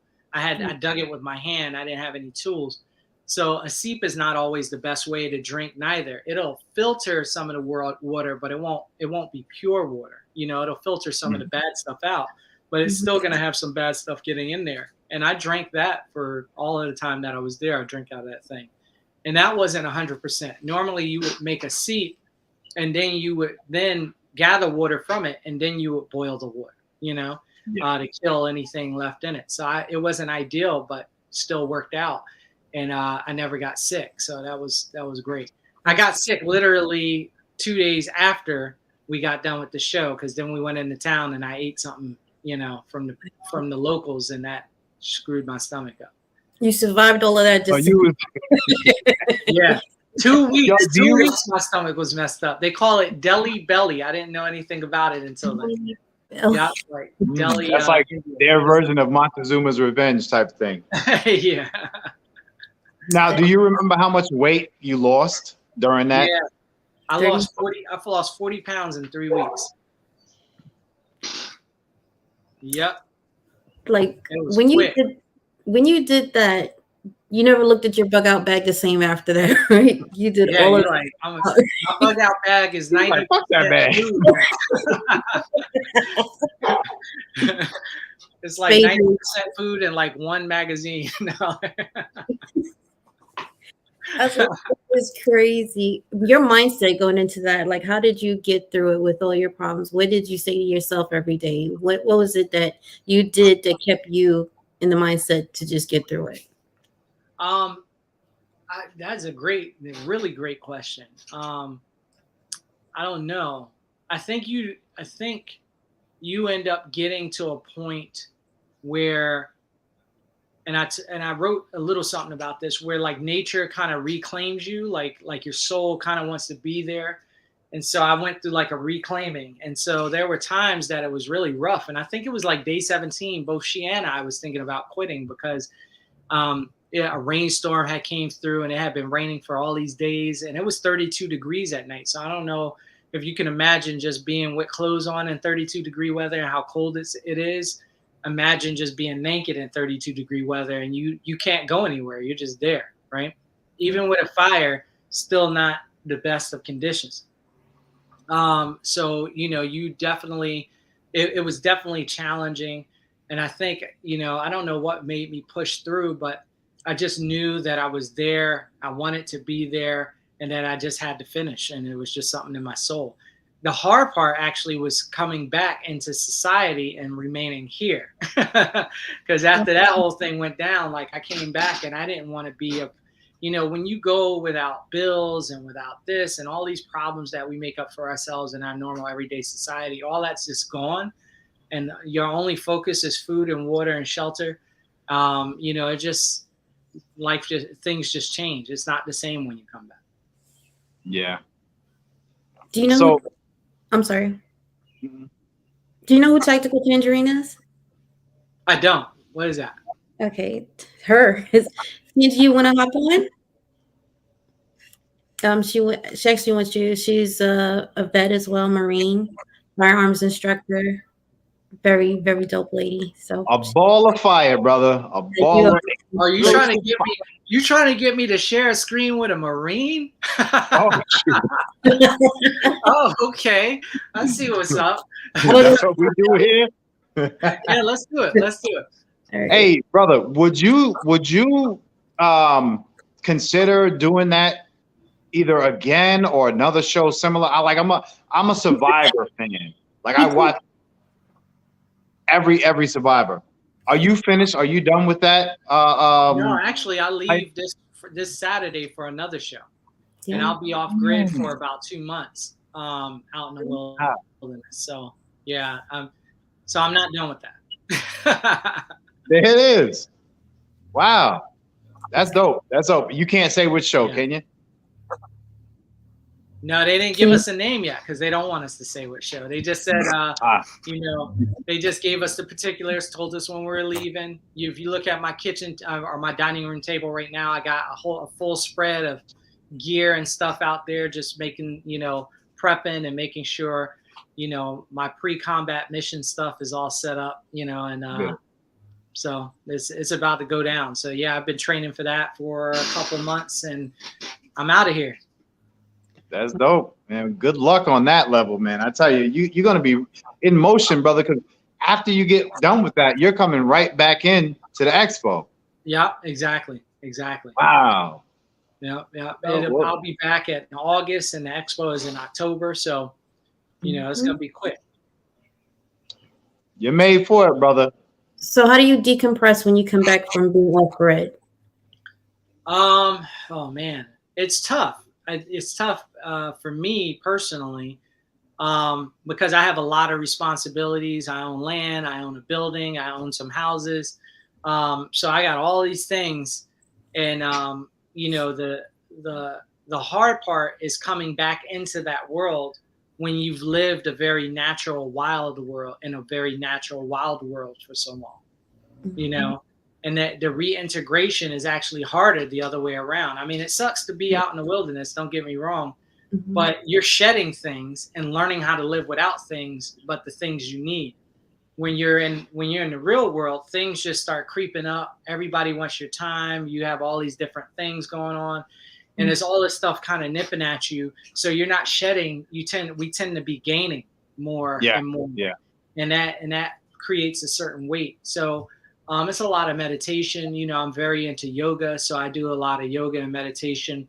And that kind of helps me get my mind right. And then, my land is I have a structure on my land, 2 structures, but other than those 2 structures, I'd say they are on about 1 acre. So about 94 of it is just pure forest, So I'll just go out there and I'll spend some time. I got some meditation spots out there with boulders, some ancient rock formations that I can, that I sit on. And I got a river that runs, along my property. So that's where I would be. Yeah. Yeah. That's how I kind of get back. It's a beautiful thing. Meditation. Water does something. Water does something. Is talking about meditation. Running, moving water, living water is my piece. Yeah. Because we're like 70-something% water. Yeah. It's like most of us is water. So I think that we just feel when we're close to it, it gives such a connection because our bodies are actually circulating the same stuff. We are moving like that water, and some vibratory thing is going on there. I think because you not just you, but I can guarantee you probably most of the people listening to this when they get around moving water like a lake or a river or something of that nature, just like, or a creek, it just kind of speaks to their soul. And I think it's because, again, we are designed, in some religions we were born from the actual dirt of the planet, in mud and sticks. And so, and in others, we were birthed as a part of it. And so this kind of idea just seems to kind of really work when you start thinking about how much of a positive impact a little time in nature can have on a person. Mm-hmm. I think water is life. It's cleansing. And whether it's you cleansing your body, it's just something that when you're around it, it gives you this feeling of peaceful calmness. And a lot of times that's why people go out to fish. It settles the mind, the spirit, the body. The sound of it is rhythmic. It just lulls you when you're around it. So water is just a beautiful thing to be around. If you can, just grounding yourself, placing your feet on some nice dirt and just sitting and reconnect with it. The earth has its own vibration, and once you connect with it, just laying in it, just being around it, it's a beautiful thing. It's very peaceful. So if you have it, you should just try it. Definitely. I think somebody's in here real quick. Rush Hour, how are you? Rush I'm all right. Hour. How y'all doing? Hey, how you doing? What's up? Everything All cool, right, brother. how you doing, Hakim? You doing all right? Good. Man, I can't believe I'm talking to you, man. The man was on Naked and Afraid. Lord have mercy. Thanks to Corbin Q and my man there. Hey, man, I want to ask you a question, man. What was your comfort level like, man? Being with Phaedra out there, and y'all both, evident this show called Naked and Afraid. You have no clothes on. What's your comfort level was like, man? Especially during the time that it was cold, because for my understanding, when I seen her, she was talking about she tried to cuddle up to you, and you was kind of nervous about it, which I understand that you was. I mean, you put in a different kind of predicament there. You know what I mean? Yeah. To some degree, I think the comfort of it all and the discomfort of it all really goes out the window for the most part with the, because I mean, it's so extreme, like you can't even imagine it. Like it's like I went in with this whole game plan of like I was going to make shoes, and then I was going to make clothes, and then I was going to do this on day 2 and this on day 3, and nature just kicked our asses. So it was like my whole game plan went out the window. And once you realize that the game is on, it changes everything.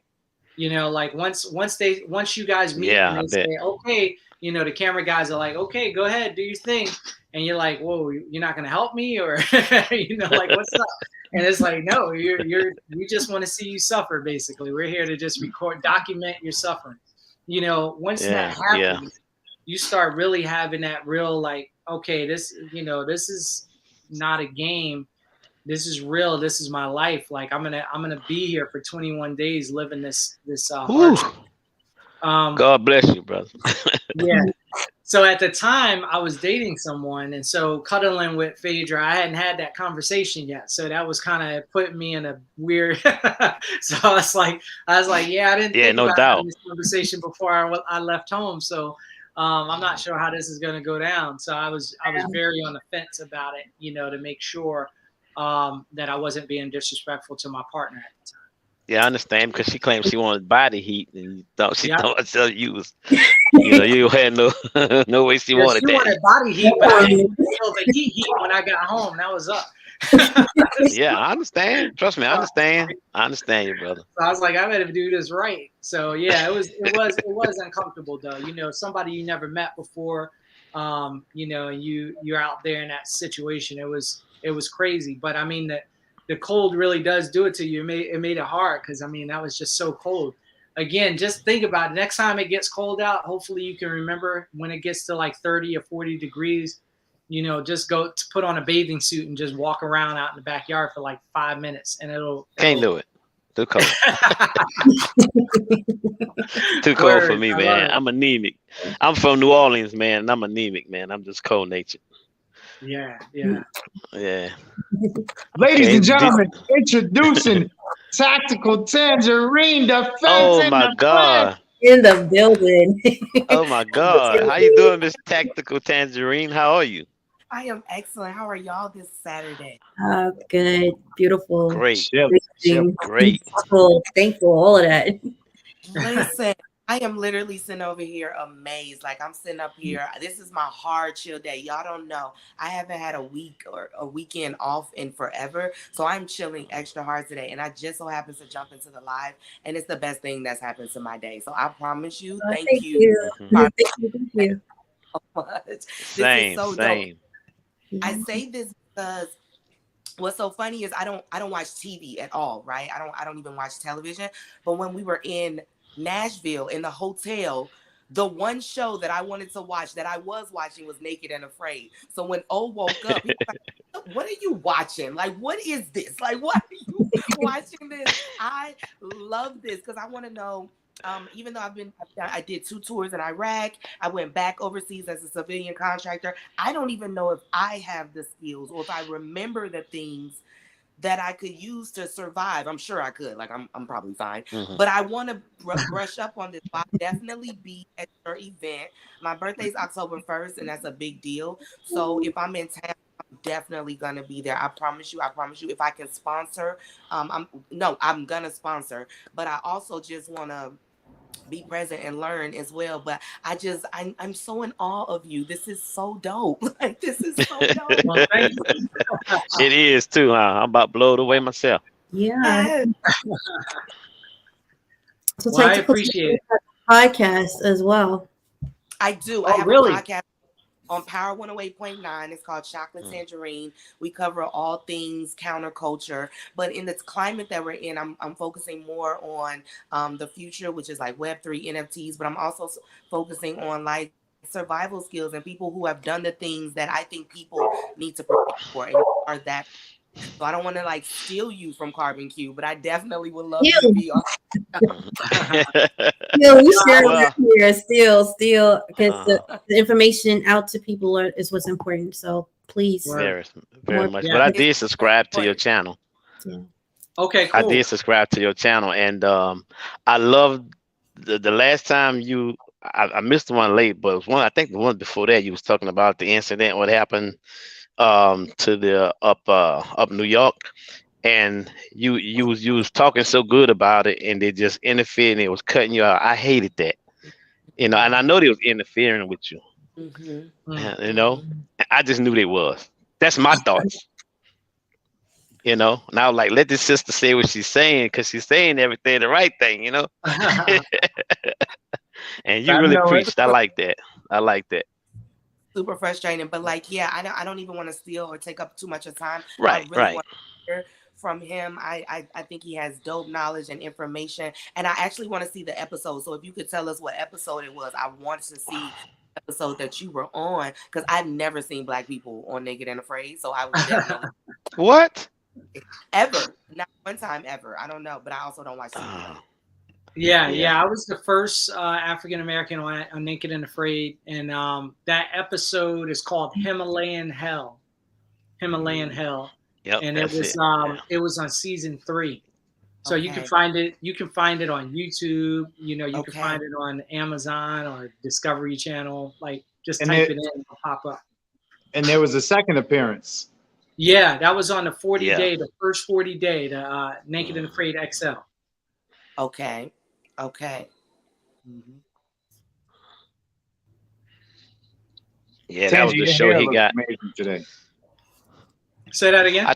I think she froze. Yeah, I think it's freezing all over. But Hakeem, bro, that second one you was on for the 40 days. Yeah. How did you like being out there for that? And I know you didn't make it all the way through, but how did you like it? Yeah, that was tough, man. It was 2 different climates. That was Colombia, so it was crazy right. hot, crazy. And I thought we had a strong team, and I thought everything was going well. And so it's the same thing. Now I had an opportunity to go back, but Naked and Afraid is so tough on your body. Wow. Because again, Yeah. you're out there with no clothes on, Yeah. so things are biting you. Parasites. The parasites. Yeah, I mean, it's all types of stuff happening to your body. So I mean, I still will do survival stuff, but you know, the unclothed, you know, fully exposed thing, that's just I'm not doing that anymore. It's too much. Now, when you get to these places and after filming is all done, and do you have time to enjoy these countries and these cities, or is it get back on the plane and right back to the States? For the most part, like 2 days maybe tops, you know. But the last time when I was in China, I had asked them if I could stay for a week, and they were gonna let me. But I got lucky because that was like, I think 3 or 4 months later, that's when COVID popped off. So it was like I got out of there just in time because Yeah. who knows what had happened. So yeah, that didn't work out. But I mean, sometimes you can request to stay and then come back on your own dime, or have your ticket returned at a later date and spend some time there. Well, it's like, how many times did you get sick afterwards? You know, when you left, did you get sick, or did you have problems with parasites or anything, and you know, that entered your body during the time that you was out there? I did a full checkup both times. The only thing was after the second one, the doctor told me it was great that I came back because my potassium levels had bottomed out. And he said, you know, that's like that I was in the verge. I was on the edge of not being okay. And so he said, you know, if I had stayed and pushed it, it probably would have, you know, it could have killed me. And I knew, you know, like I go to school for herbal medicine at the time, though I was a personal trainer and all these things. And I was like, man, you know, I'm drinking tons of water, even though they said that we weren't drinking water. I was drinking tons of water. You know, I was peeing like clear and like everything. And I was just like, man, this is crazy. But I was cramping like crazy. So I was like, I bet you my electrolytes and my potassium was crazy. And sure enough, I got back and they did a blood test and they found out, yeah, I was on the verge of bottoming out. So. Wow. Can you tell us about your, you said herbalism, you took that, or you took? Yeah, I go to school for that now. So you know, going through the military, you know, and Tactical Tangerine can tell you this, you know, one of the things that happens is once you come out, you know, on Naked and Afraid, the first one, I started having some, you know, while I was out there, I started having these experiences and these awakenings with things that I had thought I had gotten over. You know, I was the PSYOP guy. So for me, understanding my psychology and being able to compartmentalize was the key, you know, like, and so I had compartmentalized everything away. But when you're out there and you don't have any food or water, and the world, the nature is just doing its thing, but it's beating up on you, you can't fight and you can't hide from yourself anymore. So I had this true awakening, you know, and during that time, once I came back, you know, I started having, you know, follow-on awakenings, and I was like, I got to deal with this. And then my back was crazy from jumping out of planes, and the VA was trying to medicate me. So I got on a drug for my back, and then that started messing with my stomach. I went to them, they gave me a drug for my stomach, which started messing with my sleep pattern. They gave me stuff for my sleep that started messing with my, you know, head. I started having migraines. So I was like, I was like, what's going on? So I had no pills, and now I got like 6 pills.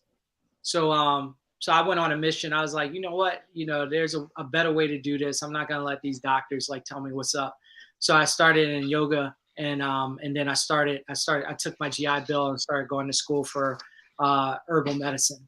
And since I started that process about 3 years ago now, I've been completely well, not completely healed, but I've, you know, I'm pretty much, I don't have any issues. So. Is it me? Good. That's a good thing. Yeah. And it's difficult. You know what the dopest thing is? A lot of people do get these prescriptions, and not even that people get addicted, but they don't realize that these pills come from somewhere. Go to that somewhere. Find that. How are these pills grown, made, processed, etc.? Skip over the little white pellet and go to the ground. Yeah, right. Go to the tree. Go to the bush. Right. Herbal. Yeah, and that's for real. Because that's what the pharmaceutical companies are doing. They're taking it, figuring out what's making it work, and then they isolate it, and then they patent it. They synthesize it, then patent it, and they put it on the shelf. And then we go out there and buy it, you know, and you know, doctors get a kickback for selling it, you know, so it's a vicious cycle, you know. So not saying that, you know, I can go into my backyard and solve any problem, you know, but you can deal with a lot of issues the same way early man and women did, you know, through land. I mean, the answer is right there. Perfect example. I was talking to my mom the other day because the doctor put her on some hypertension medication. And so she's on this medication, and you know, then he also gave her like water pills and something else, you know, like to help her retain the water. I said, well, you know, I want you to just try. I don't want to interfere with what you got going on, but try like dandelion, right? Mhm. So dandelion is like this amazing herb. It grows in everybody's lawn. It grows in their backyard, right? Yeah, we trying to kill it all the time. But dandelion has this high level of potassium in it.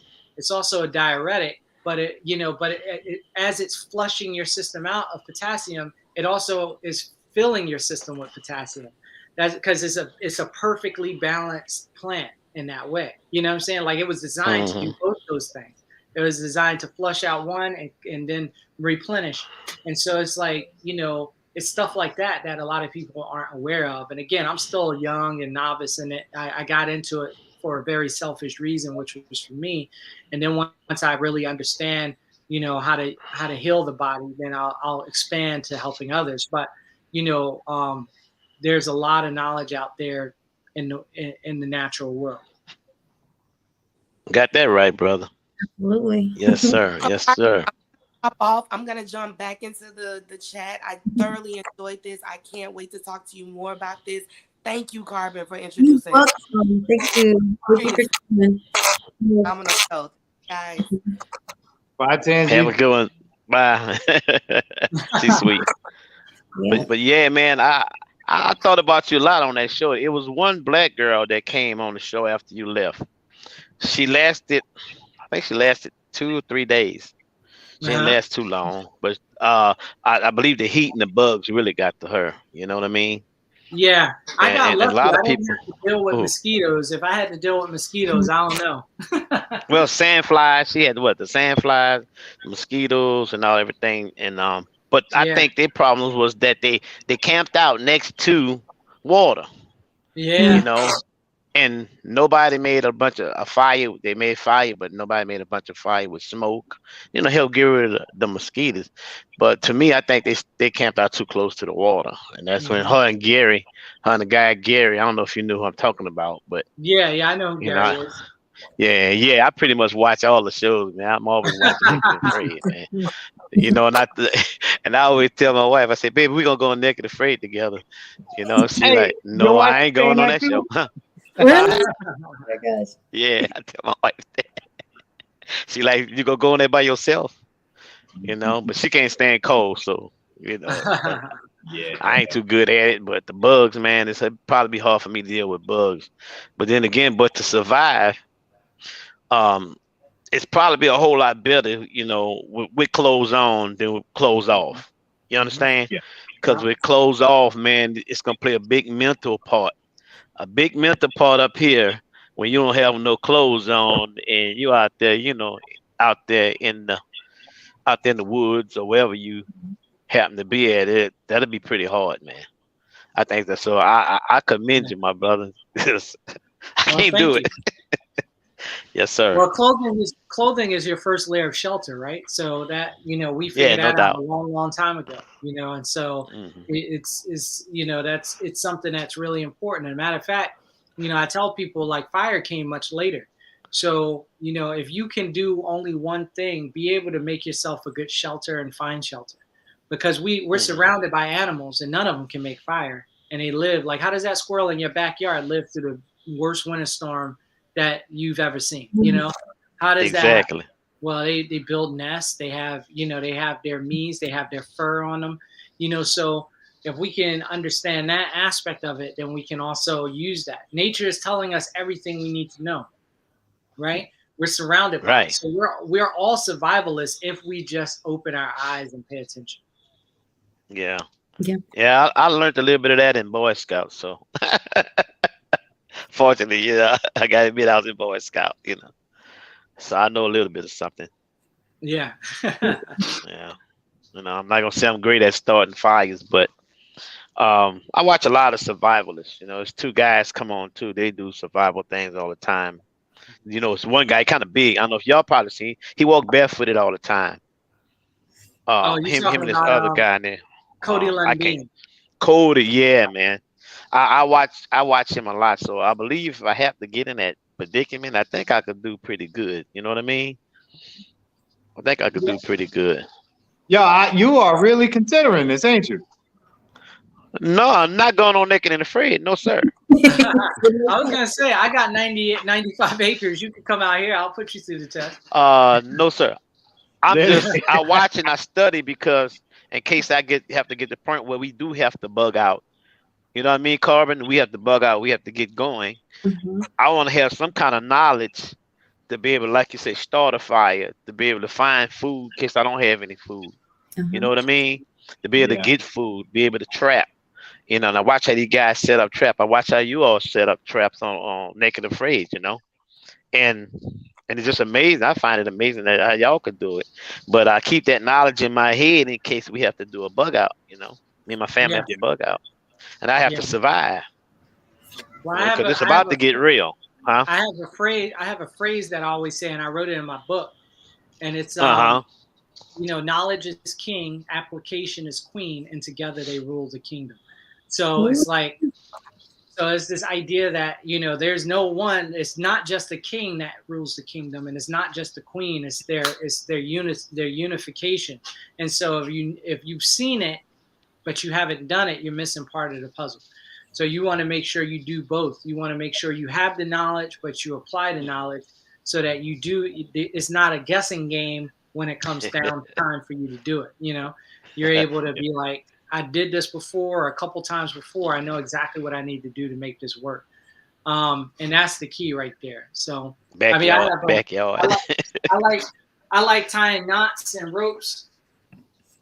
So I have this little rope right here next to my desk, and I'll just be sitting here and I'll be making, you know, practicing all my little knots to make sure that I can still do them. You know, like it's just a matter of like. Yo, I'm so mad right now. That knowledge going.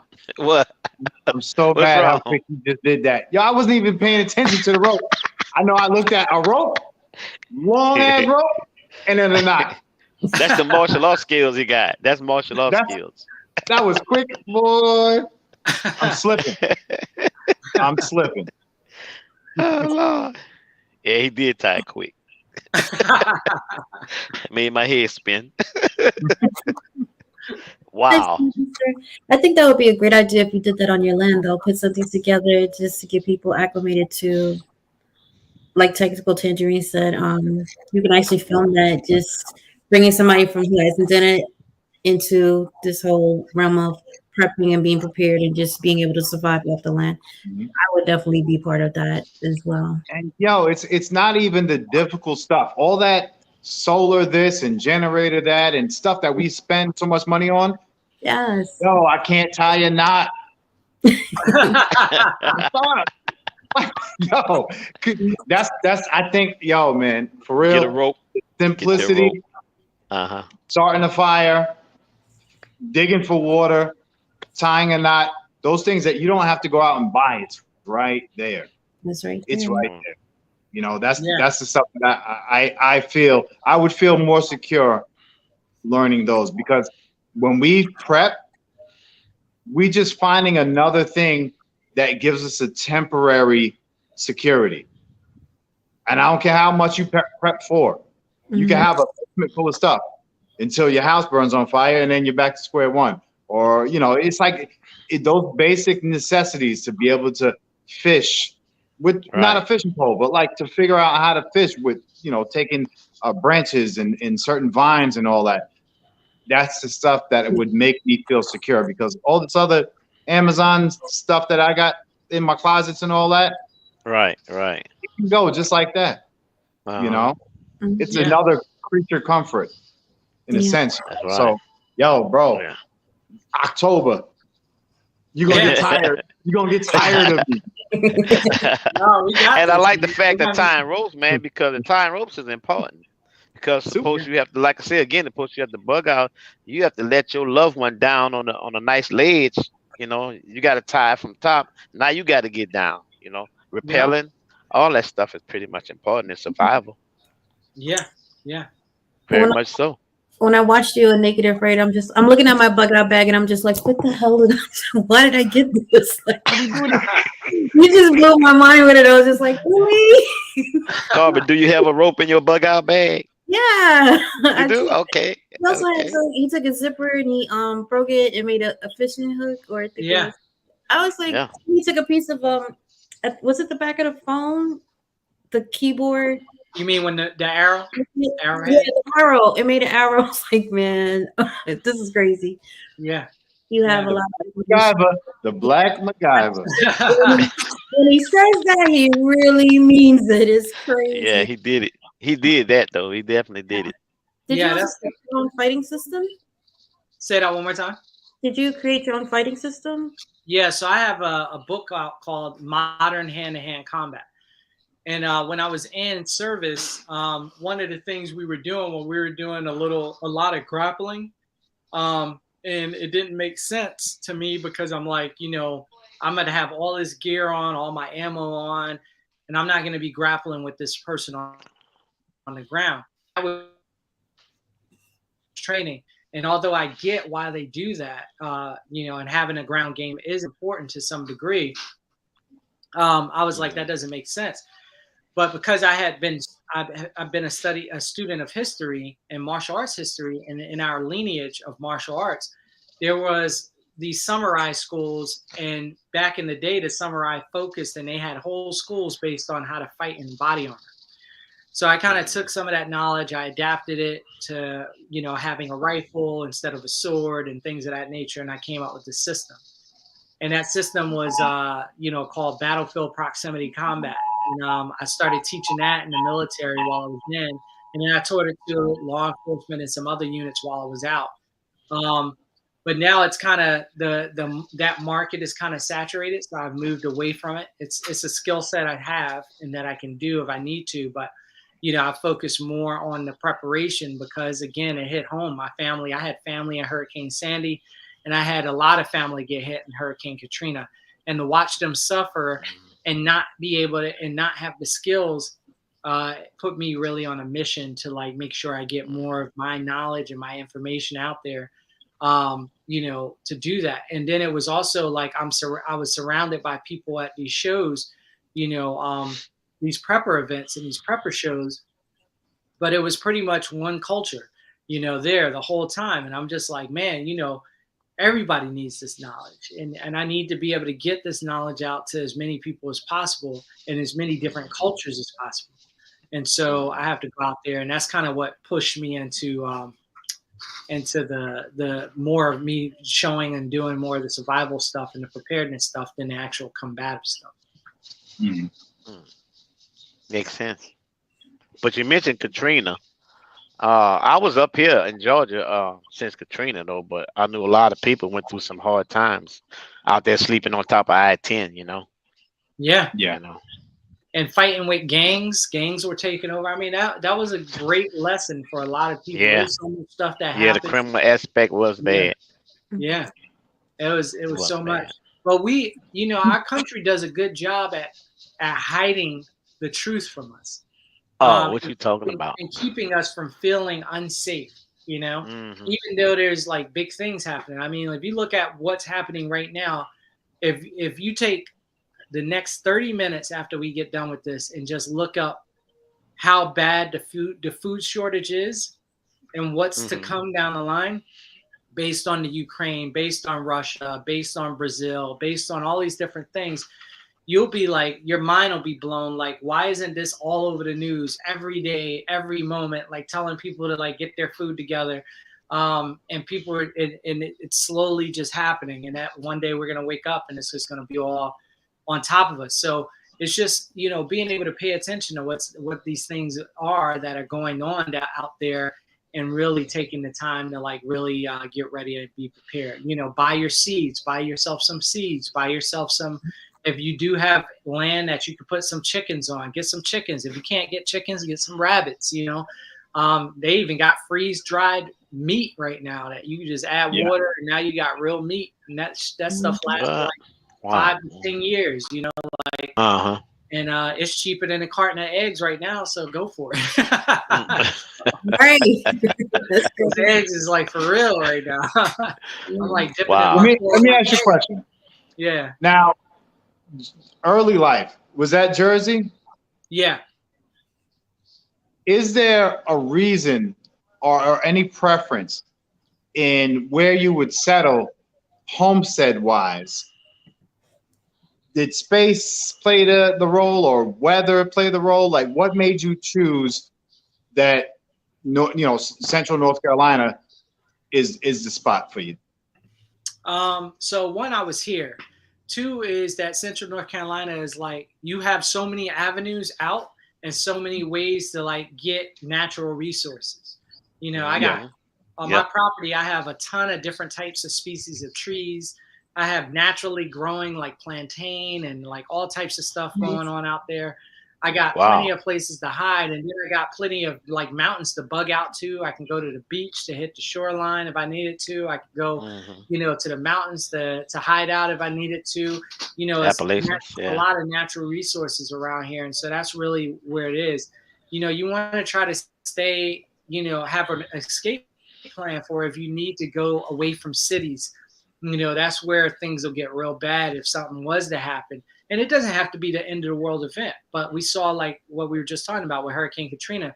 You just let the power go out and, and people not be able to get to you for a little while. We saw it with toilet tissue, for real, right? Only a few years ago, toilet tissue got low. People were scrapping in the supermarket. So some toilet tissue, like, could you imagine? No doubt.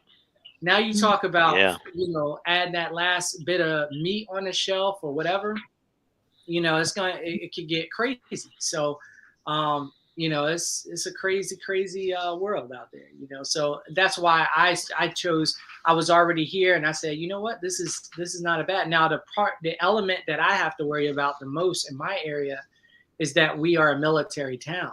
So everybody here, I mean, this is the home of the special operations. So everyone here, 9 times out of 10, is either military, and if they are military, they have a high probability that they're going to be a part of some sort of special operations group. Which means that they have a certain level of training and tactics, to be able to do what they need to do. And so that's a scary place to be, because, if they're not ready, or if they may choose to not be ready. I met a guy who just straight up said, hey, I'm a ranger. We learn how to go in and destroy stuff and confiscate things. So I don't have to be ready, because if things go bad, I'm just going to take it from whoever. And I was like, damn, that's great, because nobody's going to be 90% of the people you come up against aren't going to be able to stop you, because they don't have the training to stop you, And so he was absolutely right. It scared the shit out of me too. I was like, that's a hell of a reality. We talk to people often about that. You can prep, you can farm, you can do all that, but if you cannot protect it, stop.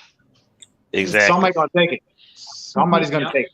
So unless you're willing to go the full 9 yards, get trained if you can. If you can mentally, legally, if you can with whatever families around you, get trained up, because you have to be able to protect everything that you work hard for. Absolutely. Yes, sir.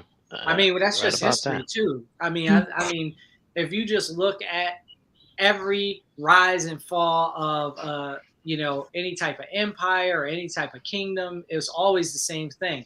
They got peace, they got resources, somebody else comes in, wants that resource, then they fight. If you can't protect it, then they take you over, then they hold it for a little while, and then the next group comes in and they do the same thing, and it's just a common cycle. And that's where we would be. I mean, we're still kind of doing that, right? We're doing that with China, we're doing that with Russia, It just hasn't gotten to that level, and it's become a little bit more of a more intense as we talk about resources and all these alliances and things and all this subterfuge that's going on, all that stuff. So it's a little bit more complicated, but still it's that same thing. You got to have all of those resources. You got to have the warriors, and you have to have the farmers, and you have to have the the nurturers, Yep. and you have all those people have to be there. Yep.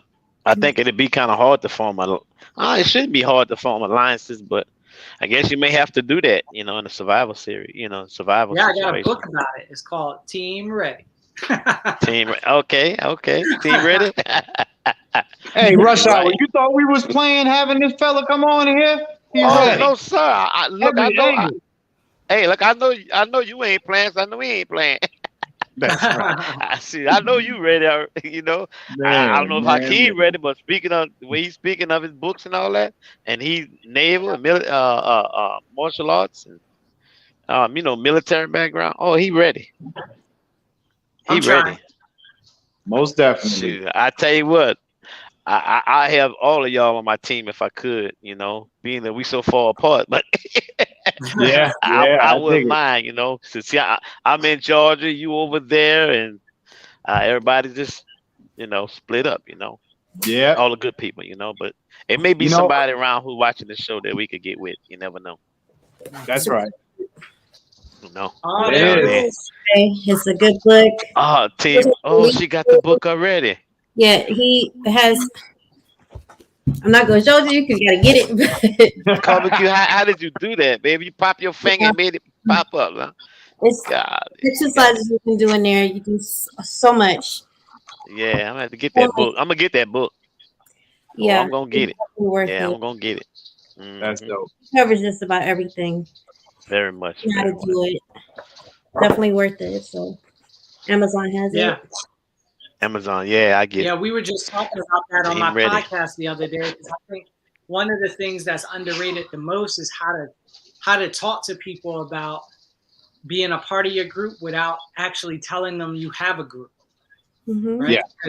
Because you don't want them to be your enemy one day if they choose not to be, or if they say, no, I don't want to be a part of your group, and now you just made a potential enemy that's coming to your house if things go bad, because they know that you have bug out preparations.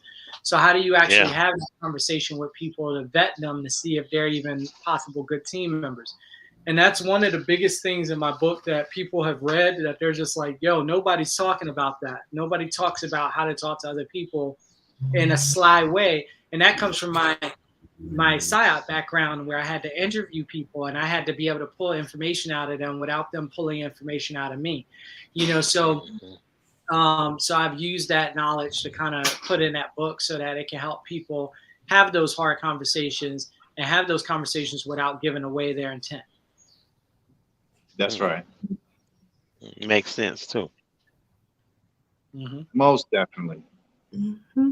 Man, you are sorry.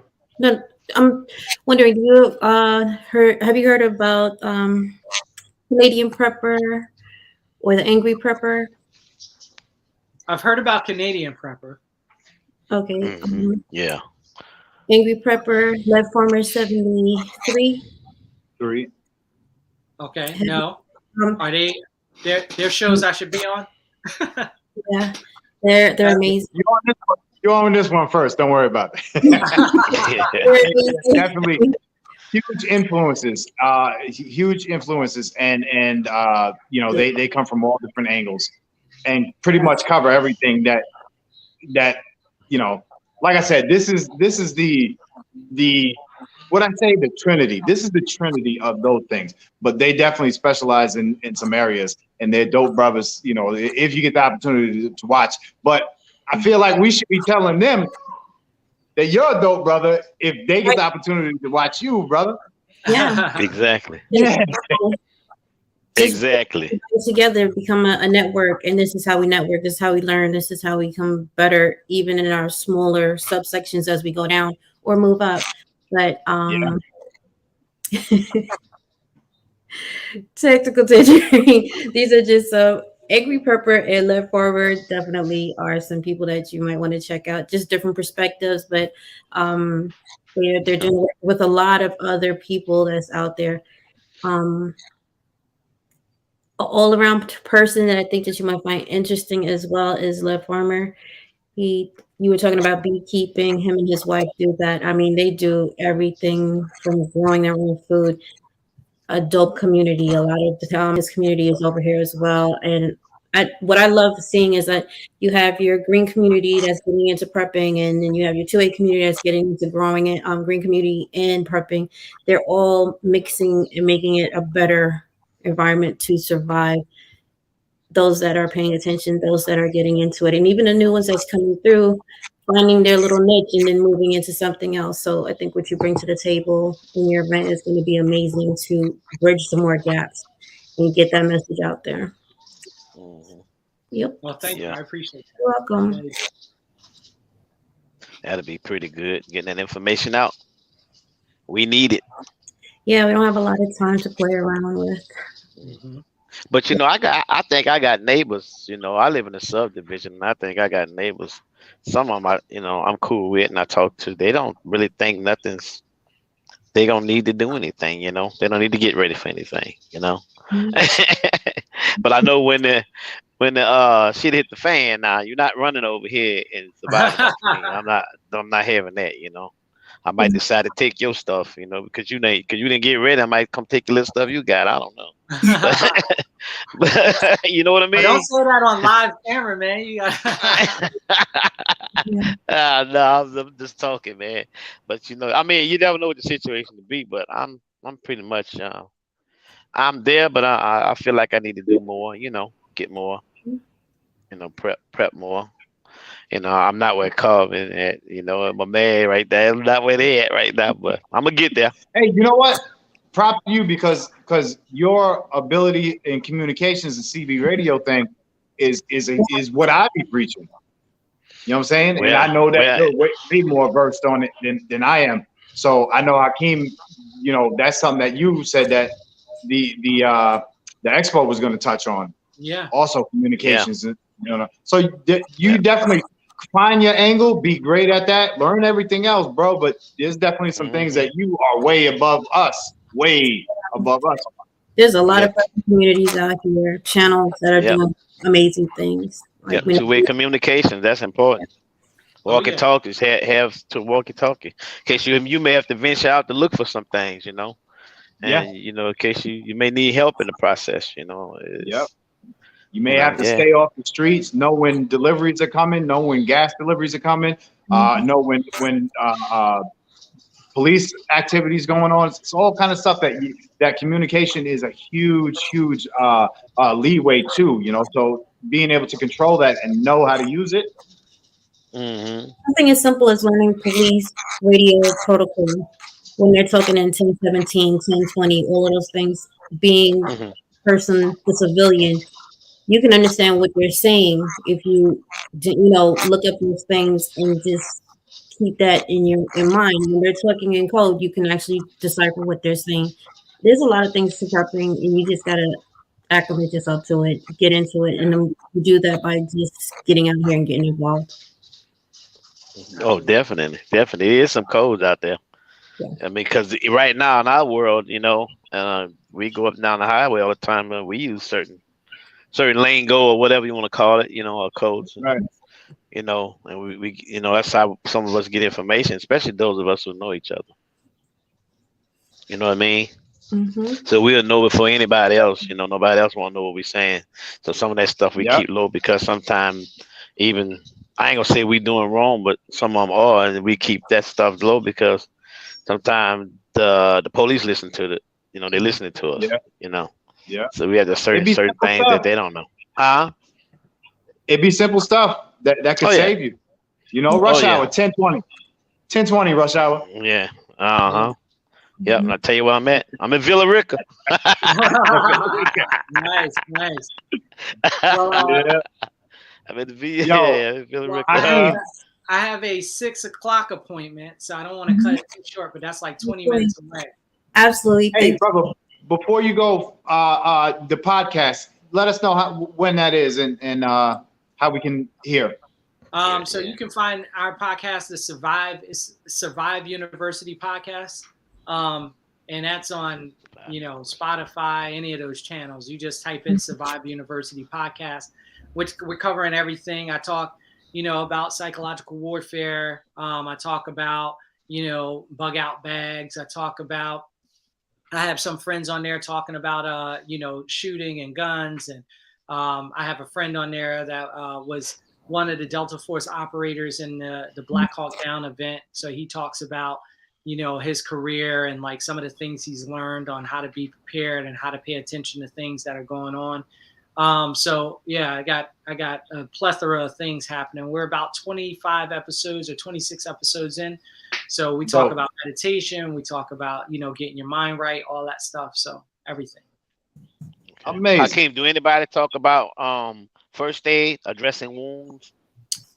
You at the Ready Expo or on my event? I mean, my podcast. Podcast. We haven't yet. We got somebody that's in the wings for that, but we haven't had that episode recorded yet. Understand. Okay. Well, we appreciate you 100%, brother. This was amazing. Yes, Well, sir. thank you. So much. We'd love to have you back anytime you're ready. Good Yes. luck on your next adventure. Upgrade. Be safe. And Love the conversation, my brother. Yes, sir.